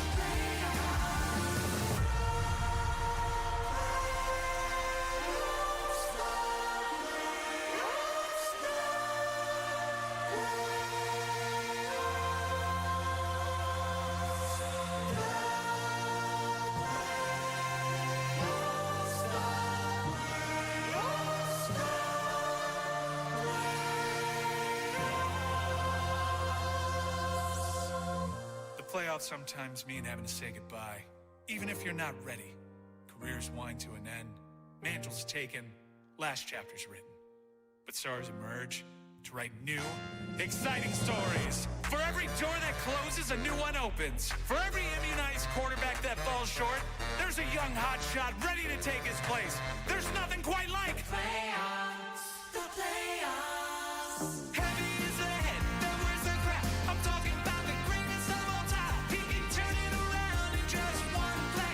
You can watch it all happen in the playoffs. The playoffs, it's the playoffs. Never is afraid. I see his face. The chosen.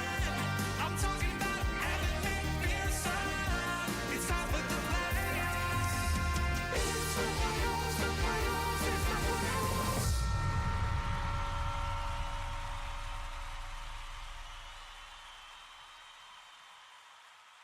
Evan McPherson? The GOAT? He's a kicker! I mean, Tom Brady's bed's still warm. Tom Brady just left. You're the greatest of all time. You're the greatest of all time.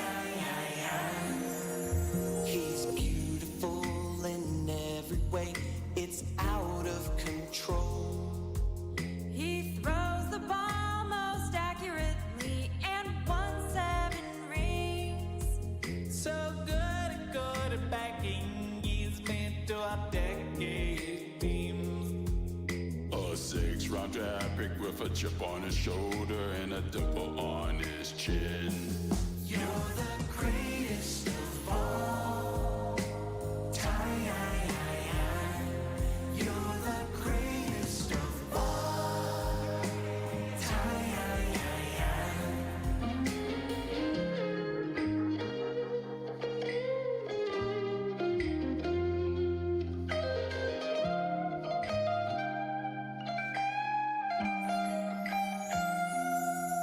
He broke so many records and reached unattainable goals. I said he was done 10 years ago when he shoved it down my throat. He played the Jets twice a year and always ripped out their souls. And just like that, he left us all wanting more. He's a certified gold. You're the greatest of all time. You're the greatest of all time. You're the greatest of all. The greatest of all time. You're the greatest The greatest of all time.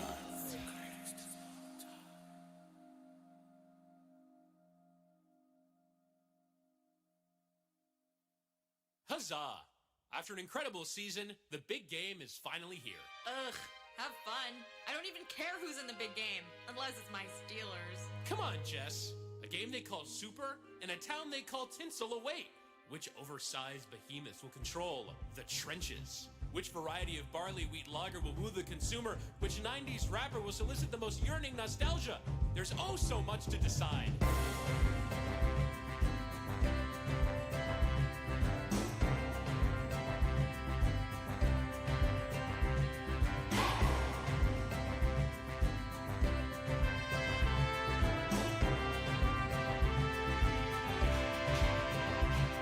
A game so big, one can only dream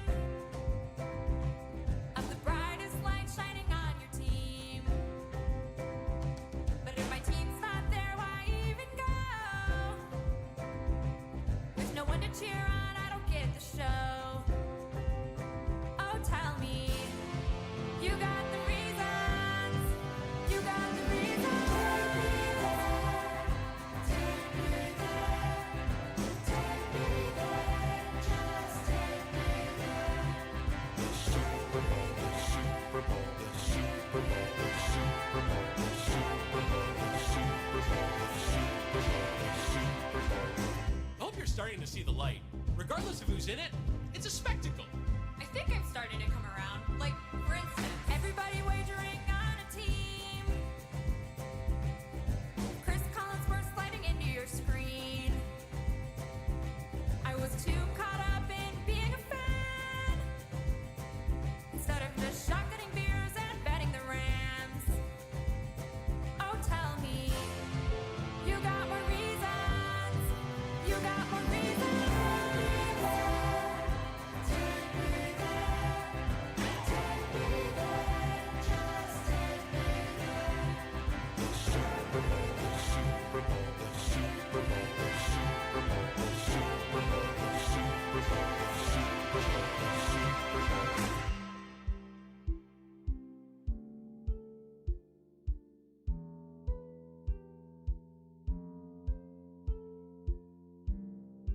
anything you want, everything you need. You can get it all. Pat McAfee. Writings on the wall. What's it gonna be? You'll see Marshall Falk and Mariucci. Anything you want, everything you need. You can get it all from Dominique. Writings on the wall. What's it gonna be? You can get it all. Kyle Brandt's Hemmings. Going out west for the Super Bowl. Going out west for the Super Bowl. My team's not there, but I'm gonna show. My team's also not there, but I'm gonna show. Everybody knows it's bound to be. Everybody knows it's bound to be The greatest night for you and me. Come on now. Take me there. Take me there. Just take me there. The Super Bowl, the Super Bowl, the Super Bowl, the Super Bowl, the Super Bowl,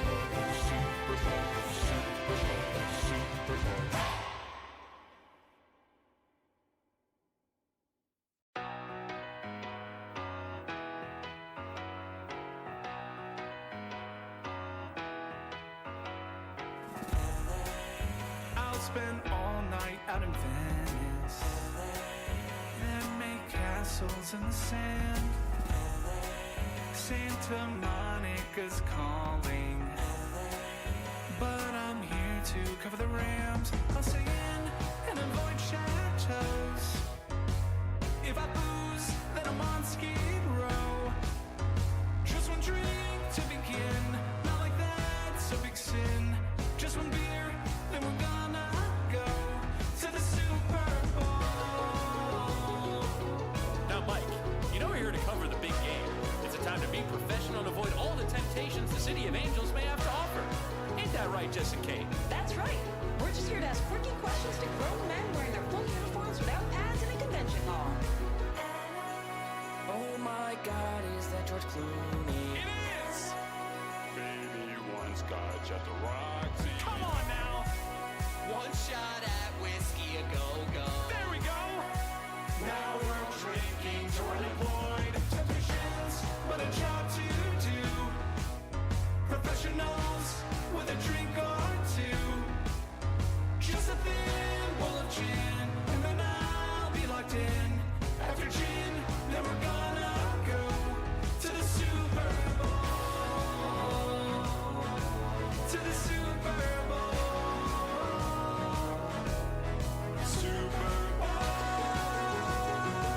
I mean, we have been locked up for a while. Yeah, there's no rule against covering the big game and enjoying La La Land. Wait a minute, it's the Walk of Fame. So much to see instead of the big game. And the traffic is bad on La Brea. So come on, join me in popping tequila. I'm just here to drink and find Lewis Hamilton. Hey guys, Kyle Brandt. you gonna shotgun a beer or what? I don't feel so good. I am genuinely fucked up right now.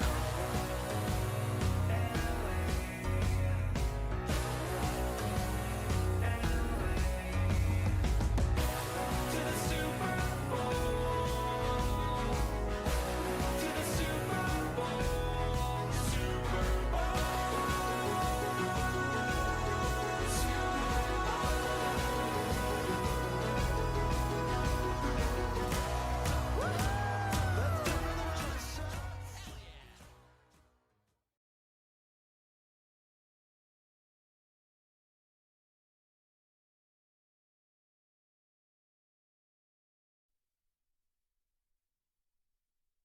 What's up, everybody? Your boy is back from paternity leave, and I have a very important announcement. UFC 311 MMA Hangout is back at Casa Tiki live and in person at the #1 UFC bar on the planet, Casa Tiki. We'll be watching UFC 311. That's Islam Makhachev versus Arman Tsarukyan. #2, we've got the bantamweight title also in line between Merab Dvalishvili, and we've got Umar Nurmagomedov undefeated. Plus, we got a banger to open all that stuff up. Yuri Prohaska versus Jamal Hill, 10 p.m. Saturday night at Casa Tiki Live if you want to pull up on the boys, or YouTube, Twitch, Twitter, wherever you watch the MMA Hangout. Support us. We love you. 2025, big year. We're back. Let's go. This episode of the Dan Le Batard Show with Stugotz is presented by DraftKings. DraftKings, the crown is yours. I will tell the audience here, after a few years of Meadowlark, that Tony's story is charming and amazing as one of these loyal gorillas who will run with our show no matter where it goes, in terms of leaving the safety net so that he can go chase some of the things that he wanted in Miami where there are not media companies.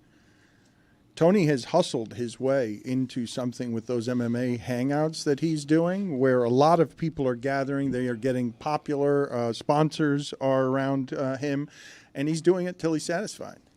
And now he's brought a kid into the world, and we haven't celebrated it here, or we haven't talked about it. I didn't feel like Billy got enough paternity leave. I don't even know how much is You and me both, sister. is the right, how much, he says, eating Funyuns. Are a lot of people eating Funyuns these days? Just Billy. That's an old school snack, is it really not? is. Put it on the poll at Le Batard Show.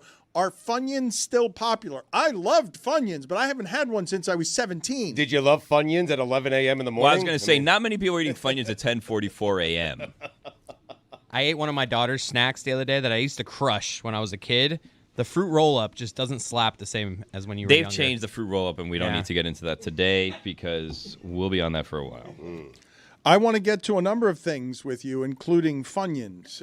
This is am I wrong in saying that that's an old school snack? I would assume that many people are still eating Funyuns.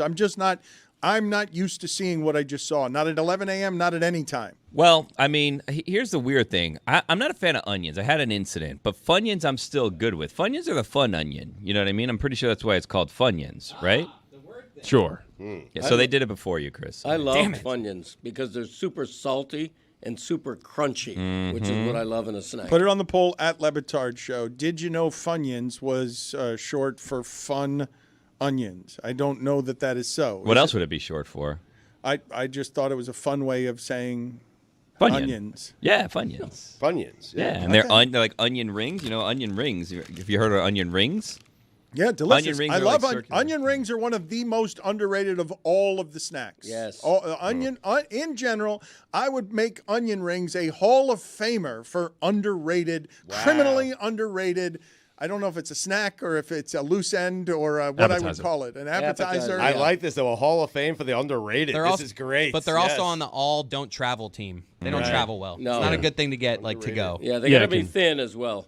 And they can burn your mouth easily. Do they have to be thin? Yeah. Crispy. I don't know about crispy. Yeah, I mean, I hate a wet, flaccid onion. I hate the thick onion ring though. When the onion is like that, it's. You hate that? Yeah. Yeah, too much. It's a different appetizer. You got to have the thin ring. You got to have sharp teeth because if you don't, you bite into it once and the onion comes out of the outer shell. I like the onion strings. Those are my favorite. Oh, like Flanagan's. Yes. It works Fire. with the bloomin' onion. Yeah. As well there. The bloomin' onion, that was good. Those Yes. were little pieces though. Still is. Yeah. Yeah. No. They were pretty thick. But they bloomin' were onion. small though. They weren't big, thick rings.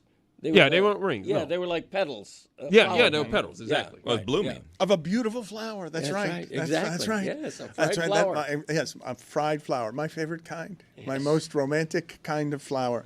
Ron McGill, before I ask you animal questions, can I get your opinion on both Funyuns and onion rings? I hate onions, any kind of onions. Onions and pickles, totally out of my league. I won't eat them. I hate them, and they're disgusting. It's minus pickles and onions for anything I ever order. Wow. Roy, are you noticing, like I am, that the jacket that Ron is wearing, clearly animal skin bought with some of the charitable funds our listeners, and fine animal skin bought by money that our listeners have donated to his endowment. The open shirt and the chain, where is Ron McGill coming from looking like this? I'm going to give a presentation right after I have the pleasure of speaking to this wonderful crew. What will you be presenting? Sounded Your sarcastic. I'll endowment? be presenting on Pride of the Lion. Oh, nice. Oh, wow. Quasi. Let's go. Sell that Wait, book. you're doing a presentation. Wait a minute. You're going door to door with presentations selling the book Pride of a Lion done by you and Greg Cody? Yes, I'm doing a presentation for the Broward Public Library System up in Broward County this afternoon. Do it till you're satisfied. What kind of crowd will that draw? How many books will that sell? Is there a minimum admission? Don't know. It's a library, man. It's generally seniors. It's generally seniors. Well, that's why I was so stunned to see A.J. Brown holding a physical book on the sidelines. I didn't think that people his age did that anymore. That book is #1 on Amazon That's right now. great. That is such a product placement. That is so good. People want to know how to have one catch for 4 yards. That is the truth. I sent A.J. Brown a whole box full of Pride of a Lion. Did you? I did the Reads that same. in the It's next funny one. you did that. Look, I've got more respect than I did for him before. I thought that bamboo reed thing was a joke. I can't. We're just going to move right Respect past. on that. I mean, Way to go. unbelievable. We haven't had an ending to a segment that dramatic and that victorious for Greg Cody, and I do not know how long. Amazing work by you, And it Greg overshadowed the follow-up of, was that when you were on LSD? Yeah. This is Bamboo is doing a great job. well. That's what I want to do. I want imaging going forward of Chris Cody as Bamboo Reed. I want you to have like a bit of an Indiana Jones character of what you could have been. Vastly more interesting than the character I get today. If you had indeed become Bamboo Reed Cody, outdoorsman, back when your dad was on LSD. Let's show Ron some video here. I want to show some B-roll here of a lioness. She is snarling and swiping at a male lion after what looks like just a greeting, a friendly greeting here. Tell me what's happening and do play-by-play for this on this, Okay. Ron.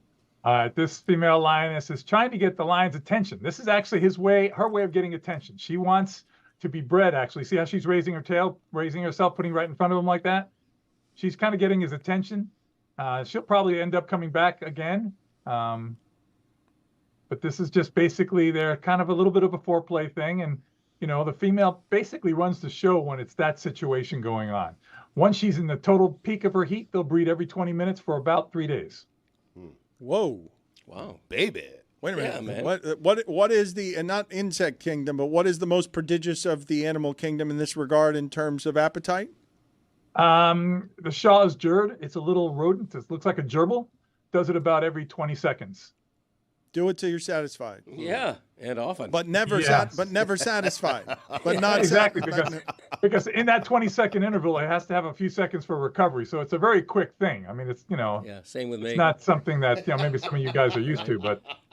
That's why Erlene gave it up so easily. She's like, I'll be gone for 7 seconds and then come home and eat a sandwich. Let's speaking of sandwiches, let's play the cassowary. The cassowary is very dangerous. The cassowary will disembowel you. This is terrifying. Do not turn your back to a cassowary. The cassowary has a clawed talon, and what is happening here, Ron? She's got a sandwich. Somebody's being stupid for a selfie.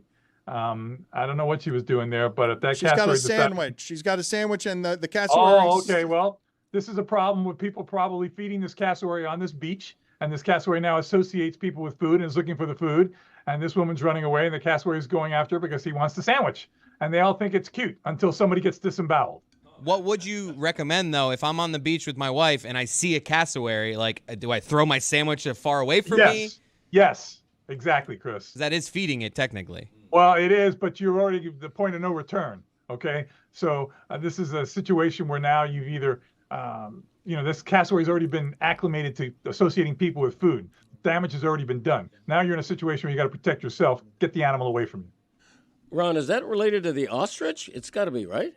It's a type of a flightless large bird. I don't know if it's quite in the rat-type family like the emus and the rheas are, but it's very similar, I guess, in structure. And it's not as big, right? The ostriches is bigger. The ostrich is the biggest of the flightless birds, right? That is correct. The ostrich is bigger, yes. But this one is more dangerous? Oh, yes, because it can be aggressive. This one will feed on a lot of different things, including small animals. So it has a very huge middle claw that it will kick with and will disembowel you. Wow. The ostrich is the most dangerous bird in the world to humans. The ostrich, put it on the poll at Le Batard Show. Did you know the cassowary was the most dangerous bird in the world to humans? The ostrich is not carnivorous, or it also eats small? No, the ostrich is the finely tuned eating machine. They'll eat everything from metal screws to ping pong balls, but they're not as voracious a feeder as the cassowary is. All right, I was saying, but they do eat meat, do they not? The ostrich doesn't eat meat? Not really, no. I mean, it may do so, on a whim, but it's not the mainstay of its diet. So, but wait, are you saying that basically the ostrich is kind of like a giant buzzard in terms of nutrients? That it's not a classy bird in terms of what it eats? No, it puts almost anything into its mouth. People who keep them under human care, the big challenge they have with them. There, you see the claw of that cassowary. The big challenge people have keeping ostriches is keeping them from eating things that they're not supposed to eat. I mean, we've had ostrich in captivity that we have found everything, like I said, from screws to springs to coins in their bellies. The claw of the cassowary we just showed, that's the closest thing we'll find in the animal kingdom to looking like a dinosaur claw, correct? I agree with you, 100%. Yes, that's kind of like it's modern day velociraptor type stuff. Billy, you were asking earlier in the show a question about fighting with a sword, a bull, or a tiger. What was the question? Ron McGill is perfect to talk about this. Well, Ron, so someone broke into Roy's car, so he dressed like a gladiator so no one else would break into his car today. Mm-hmm. And then one thing led to another, and we started talking about lions versus tigers in terms of, modern-day gladiators versus bullfighters, and which you would rather fight with a sword. Would you rather fight a bull with a sword or a lion with a sword? Oh, a bull, 100%. There's no question about it. Keep in mind, a bull is not a predator that feeds on carnivorous things. The bull is just being aggressive, trying to defend itself. You got 2 horns as opposed to a whole set of teeth and 10 claws in both of those animals that are born killers. Ron, I I recently went to the zoo, and You did, and I got to tell you, Billy, I ran across you, and I cannot believe that you produced such an absolutely gorgeous baby. That is one of the most gorgeous babies I've ever seen in my life. Why are you so shocked? I mean, I'm just pretty amazed because I'm telling you, I'm sure you guys have seen this kid. This kid, and I'm not a big. I usually think that most babies look like lizards that need to be put back for further cooking. Put it on the poll, please, Juju. Do most babies look like lizards who need to be put back for the cooking? Yeah, I mean, but I got to tell you, Billy's little girl was one of the most precious things I've ever seen. Thank you, Ron. So, anyways, I saw you by the tiger exhibit, and I have two questions about my visit to the zoo. One, we were told that when you can't see the tigers, sometimes they climb up into the trees, and they're hiding in the trees to get shade. And I said, it seems like a little maybe the tigers are just hiding, and we don't see them, but they're telling us they're in the trees. And then the follow-up to that question is, I then saw the chimpanzees, and you were just talking about ostriches eating everything, and you find screws and whatever. And on a previous visit to the zoo, I told you I saw someone throw some ice cream to a chimpanzee because they asked for it.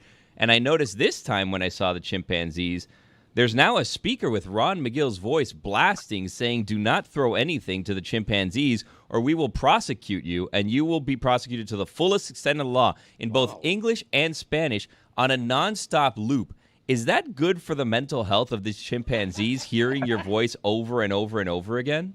I'll tell you, it's not good for my mental health. It's not one of the things that I supported. They asked me to make the recording. I will say that you're being a little bit extreme in that, I don't say that you will be prosecuted to the fullest extent of the law. I don't think that's what we say. Disemboweled, I heard. Well, yeah. Well, anyway, I think basically what we say, listen, please don't feed them because they have a very specific diet. And by feeding them something that's not on their diet can get them pretty sick. So that's what I say. And I do say it in my both languages, even though my Spanish is a little bit left to be desired. Having said that, that loop only happens when people move in front of it. It's set up by a motion sensor. So it's just, it's not playing continuously around the clock that the chimps have to listen to it, God forbid. Ron, what is the status right now of your Sex and the Animals, your Sex and the Animals yearly presentation that for many years is one of the most iconic sold-out events that we've ever had in South Florida? I don't do it. It's been put on the shelf. The only way I will ever do it is if Dan Le Batard asked me to do it for something for him. Oh, wow. Wow. All right. How about that? I think I might do that. one-on-one thing. I Like think Really, that a is private two of you, showing, huh, a private showing. That yes. presentation now is Yes. part of the Dan Le Batard Yes. show. You guys, okay, that's great. Well, Let's do it. I will find a way to do that for our audience. I don't at think some you were point in the invited, Greg. future. Oh, yeah. Sorry. Yes. Will, Greg, Cody, Dan, and Stugotz have sex with the animals? Because that's what Stugotz is insinuating. No, but it's a very popular thing that he does. Because it's just science. And I'd like for you to explain with your expertise, because I've said this before. I know we're spoiled around here. But in terms of national authorities in the animal realm, now that Steve Irwin has passed and we don't really have a lot of people who do this between languages, Spanish and English, Ron McGill represents I think, the most famous caretaker for the animals right now that we have in America, speaking on behalf of Can We Just Care for the Animals? And this video right here that I want to show you, Ron, I want you to explain to me how mountain goats do this, what these goats are doing, because I don't understand how they traverse a mountainside this way when this seems to defy the laws of physics. Jesus. That they can... that they can have that kind of facility on the side of a mountain where if they were to slip, all of them would slip to their death. And it does on occasion happen. I will say it does on occasion, but rarely happen. It's just a wonderful adaptation, Dan. It's a matter of survival. It's a matter of growing up in an environment that you adapt to. These animals, if you looked at their hooves are almost like pointed. So they are able to actually grasp the tiniest little ledge. And they are able to survive that way. I mean, this is how they escape predators, things like leopards and other carnivores. But I will say that I have seen an occasion where they lost footing and they died. So I bet it's more not like I bet it's more common than you'd imagine. Like, we just see the good ones because they're good at it. Right. I don't know. That's possible. I do fair. know that it does happen. But the fact that nature is a circle of life, and the ones that don't succeed, they become food for something else. But again, these animals have adapted to an environment that enables them to do things that are absolutely incredible. What would you say, Ron? Because I will remind again the audience, I haven't done this in a while, the audience, the reason that Ron is so good to the show and so available to the show as someone who has never made any money off the show except for the charitable contributions with which he buys expensive cars, fancy trips, and the jackets. The jacket that he is presently wearing. He does a lot of big work with the help of our listeners who represent the biggest donations that he gets at Miami Zoo because of how much they appreciate how great he is with the animals. So if you want to help the animals directly, his endowment is always available to you. If I were to play for you a bunch of video here that would amaze you the way that one did, what represents the most amazing thing like that you believe exists in the wild? An adaptation so amazing that it defies the law of physics. Well, I'll tell you what, Dan, I looked at, when I looked at that video, it reminded me of another one, which is probably the most jaw-dropping video I've ever seen. I'm sure Stugotz can find it. Find a snow leopard actually going after one of those animals and getting it, and both of them plummeting down well over 150 feet against the rocks and surviving. Wow. Watch that video. It is one of the most incredible videos I've ever seen of an animal defying everything to survive. So, except the of course didn't, because it ended up getting killed by the leopard. But look at the leopard never letting go and plummeting down on these rocks hundreds of feet down a sheer cliff. Unbelievable. Okay. Another thing that's unbelievable, look at the golden eagles grabbing chamois, which is a type of antelope, grabbing them, babies that are twice the weight of the darn eagle. Now look at this. Watch this. Oh my gosh. This is unbelievable. Now it's going to grab, and then when it grabs it, they both plummet. Look at, now watch this. Watch this. Go, wait, get him. Is this the one? This isn't the one. This isn't the real good one. But why? Now this isn't the real good one. There's one that it's like death for sure of this snow leopard grabbing a chamois. But no, that's a crappy one. There's a much better one. But look at the golden eagle. No, that's a good one because it got away. That wasn't a bad one. That was a good one because it got away. It was bad for the snow leopard. But here's the deal.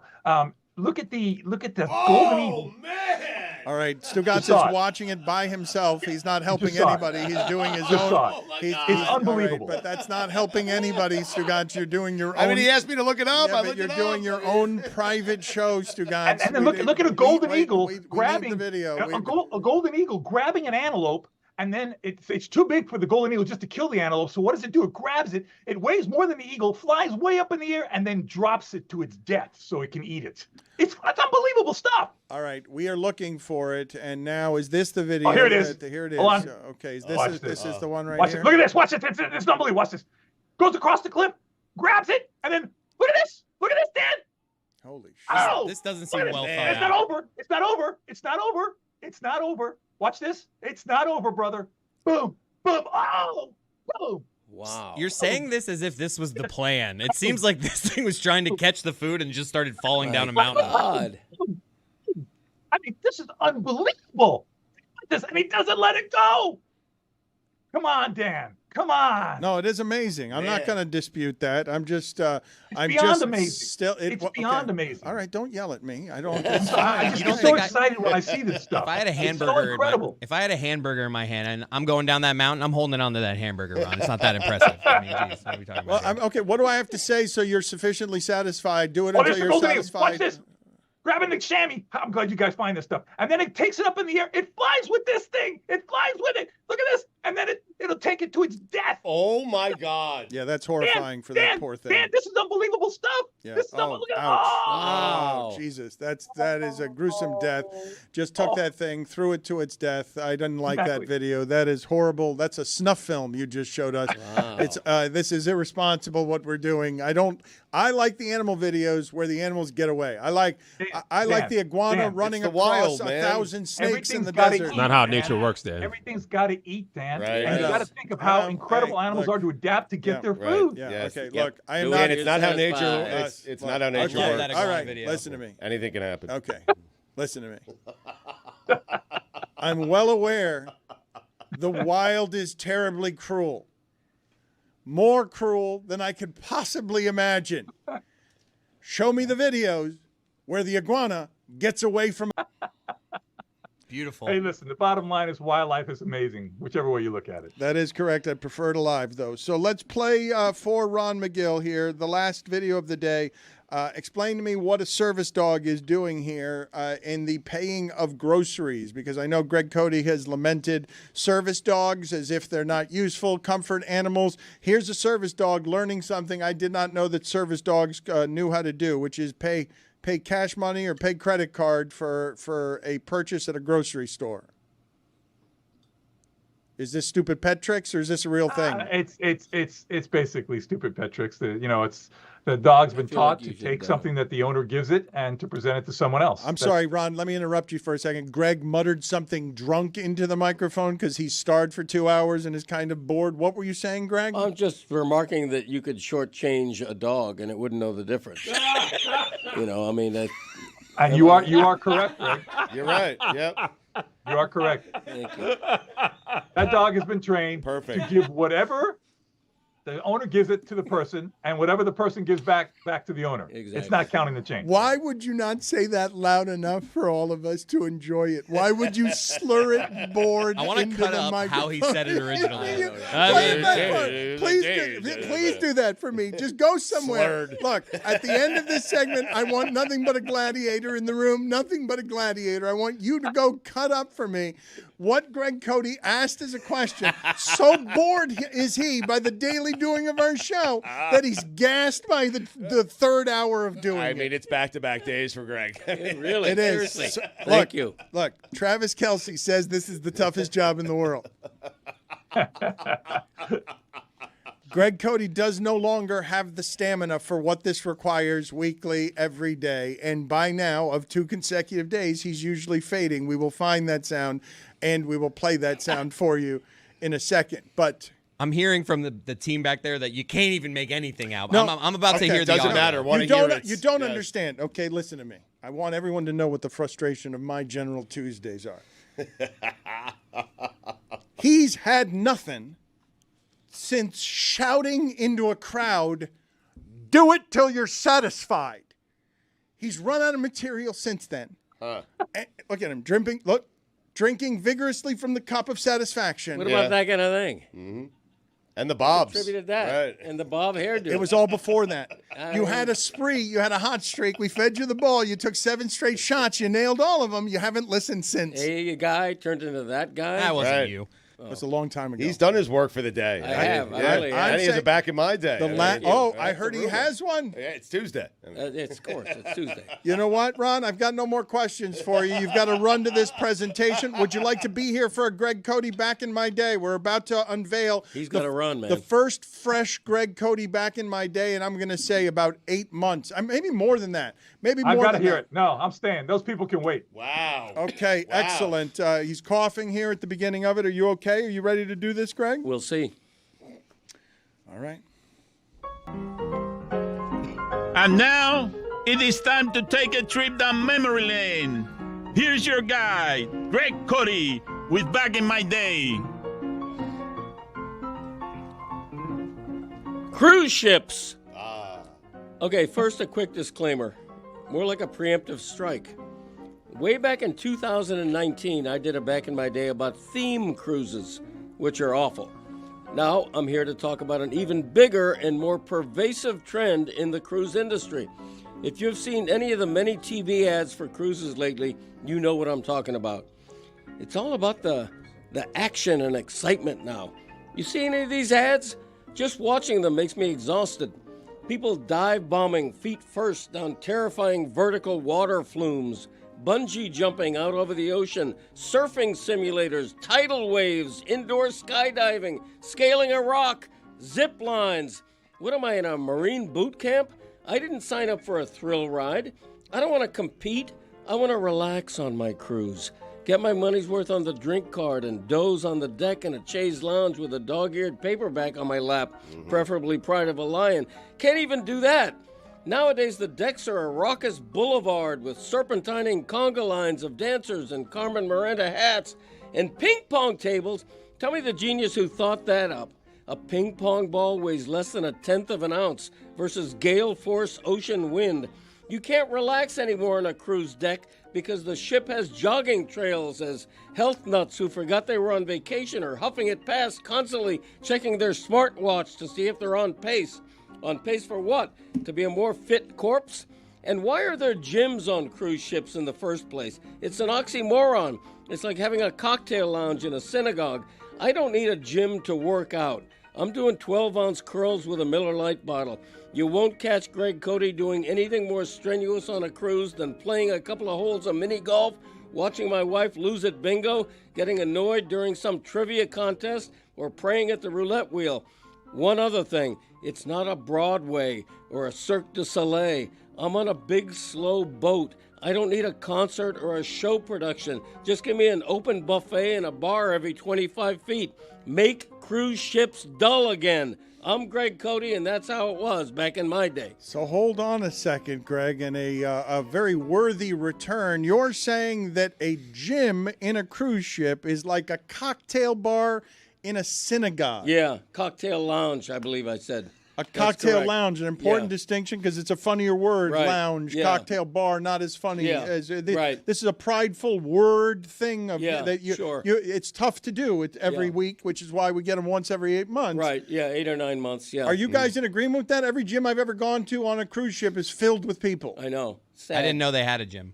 Yeah. Same. Sad. Put it on the poll. I At never Le get Bat- past the casino. At Le Batard Show. Did you know they had gyms on cruise ships, and also is a gym in the cruise ship like a cocktail lounge in a synagogue? Yeah. Sometimes when I'm at that bar at the top by the pool, I'll see the track where people are walking, and I always am like, get out of here, guy. Seriously. With your little mile Come on. before you go to the. You're on vacation. Yeah, I just got back. I just We're on got a back from the cruise. Galapagos Islands on a yacht, doing Galapagos cruise. This is a wildlife, and there was a flipping gym on that yacht. Can you believe it? I couldn't believe it.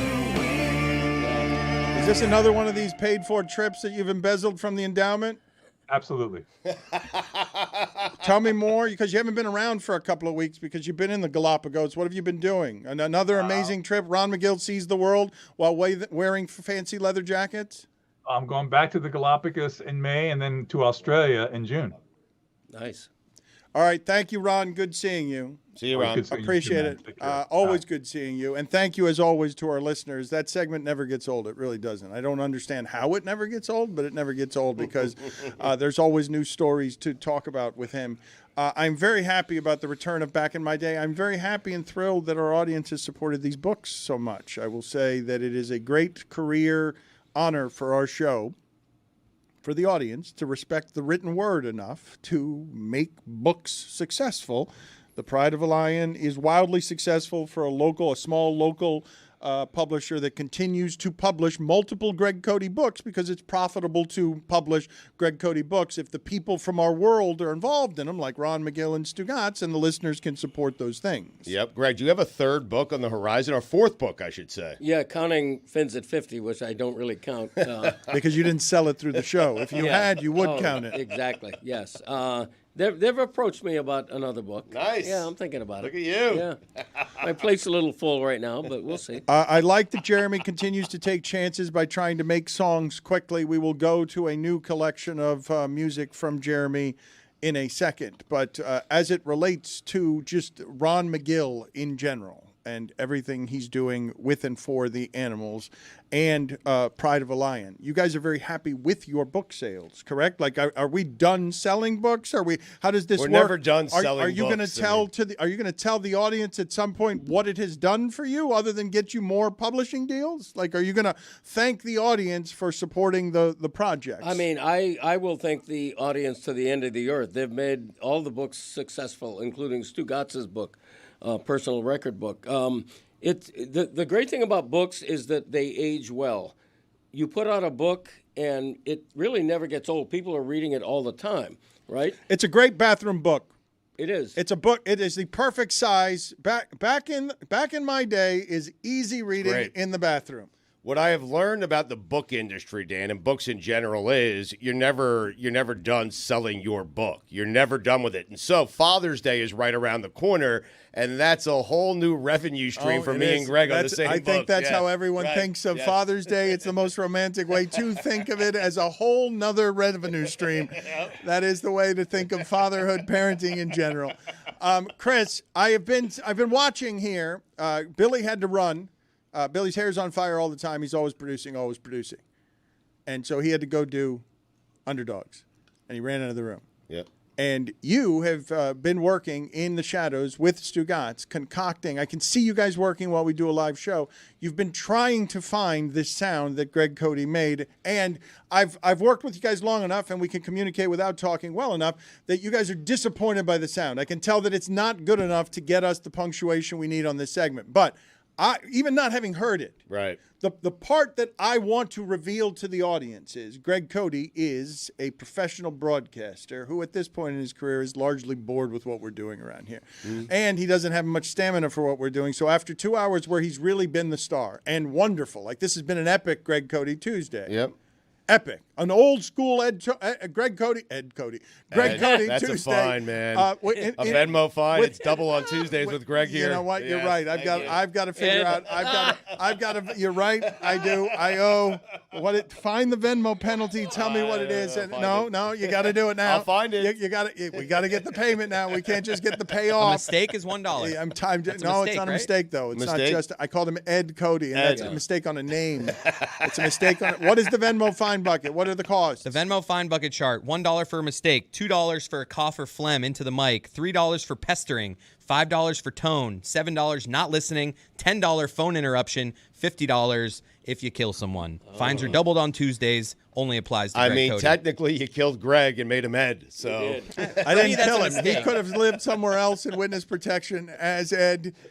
I did not kill him. There was no suggestion that I killed him. No, I love the name Ed, so I'm going Do to give ya? you a special dispensation and waive your fine. Really? Yeah, I'm going to waive. Do you have that power? Well, I do. He owes $2. How about just $1? All right, put in $1. Call Venmo. It's not how Call it works. Venmo. Yeah, send Venmo Hey, Ven. $1. Eddie Ballgame. Right. Call Venmo. Whoever Venmo is, Venmo. I assume it was somebody's name. Send him $1. You don't need $2 because I've waived $1. Yes. because Are I like you the in name charge Ed. of the fine bucket? I'm No. not Did you fined ask according Venmo? to this Yeah, fine we should. system. I'm not charged by this. Oh well, you should be. I mean, that's absolutely a fine when you misname someone. You know, I mean, Especially one of your oldest friends. yeah. I mean, geez. Ed. Nobody calls me Ed. Well, my wife does sometimes, but that's like we won't get into that. So let me hear this sound, please, without any further ado, because Yes. I am told that the sound's not good enough now and that there's going to be no payoff. But I just want the audience to see what my Tuesday experience has been for 20 years, okay? Which is I've watched Greg Cody get more and more tired. Me and the woman who loves him just agreed, my God, the comedy has gotten lazy late in age. He just throws out a couple of farts and expects everyone to laugh because, Yeah, hey, it's buy not my true at all. books. That's who I am. I'll be working on Broadway. I deserve Las Vegas shows. I'm Hee Haw 3's Greg Cody. Okay, way to speak for me. I sell books and I sell out Las Vegas shows. I'm a musician. I'm a talent. I could have sold out a church, but for some reason that event got canceled. Yeah, I have been approached to do Broadway, but that's a whole nother story. Continue. You'd be good at it. Thank Let you. me Yeah. hear Greg Cody. Let's Broadway see. Joe? Yeah. I just want to tell you, this is Ron McGill is talking, and Greg Cody, because we're throwing into a video of a service dog that is on a counter paying a cashier in either cash or a credit card. Greg Cody's trying to make the joke that the dog would not know if you shortchanged it because the dog does not know denominations. Here is that sound of Greg Cody making that joke in the bored, laziest way possible. The dog's been feel like taught you to should, take something that the owner gives it. That's what you're supposed to know what it is. That Right Greg in the Cody, middle of Ron. Yeah, You hear- professional I think you broadcaster. should, Yes, let's go. Let's go, please, again. Yes. The dog's been taught like you to should, take though. something that the owner gives it. Yeah, there it is, Greg Cody. Feel like you should. What was the exact mutter? Like, Yes, not trying at all. Not, In respect for Ron, not when it interrupt him, I Right. murmured. So I you did talked a over him. low you did murmur. try to. I make it out now. You can hear him saying, "I feel like you could." The dog's been taught to take something that the owner gives it. I mean, Did you service finish dogs, the come thought? on. Did you finish the thought? Was it half a mutter? Is that Yeah, even? It was half a mutter. A mutt. We knew what he was A mutt. thinking, though. Yeah, I muttered for a dog. Get it? Mutter, dog. You did not even finish the thought. You belched out 4 syllables of bored, muttered commentary that just gets in the way and isn't a complete thought. Right, out of respect to Ron. The dog's been taught to take something that the owner gives it. The mutter. You talked over him. He sounds so indifferent. The dog's been taught to take something that the owner gives it. It was a personal aside, not meant for the air. I feel like muttered. you should. I murmured. You spoke into a mic. He shot his cannon on do it till you're satisfied. The dog's been taught to take something that the owner gives it.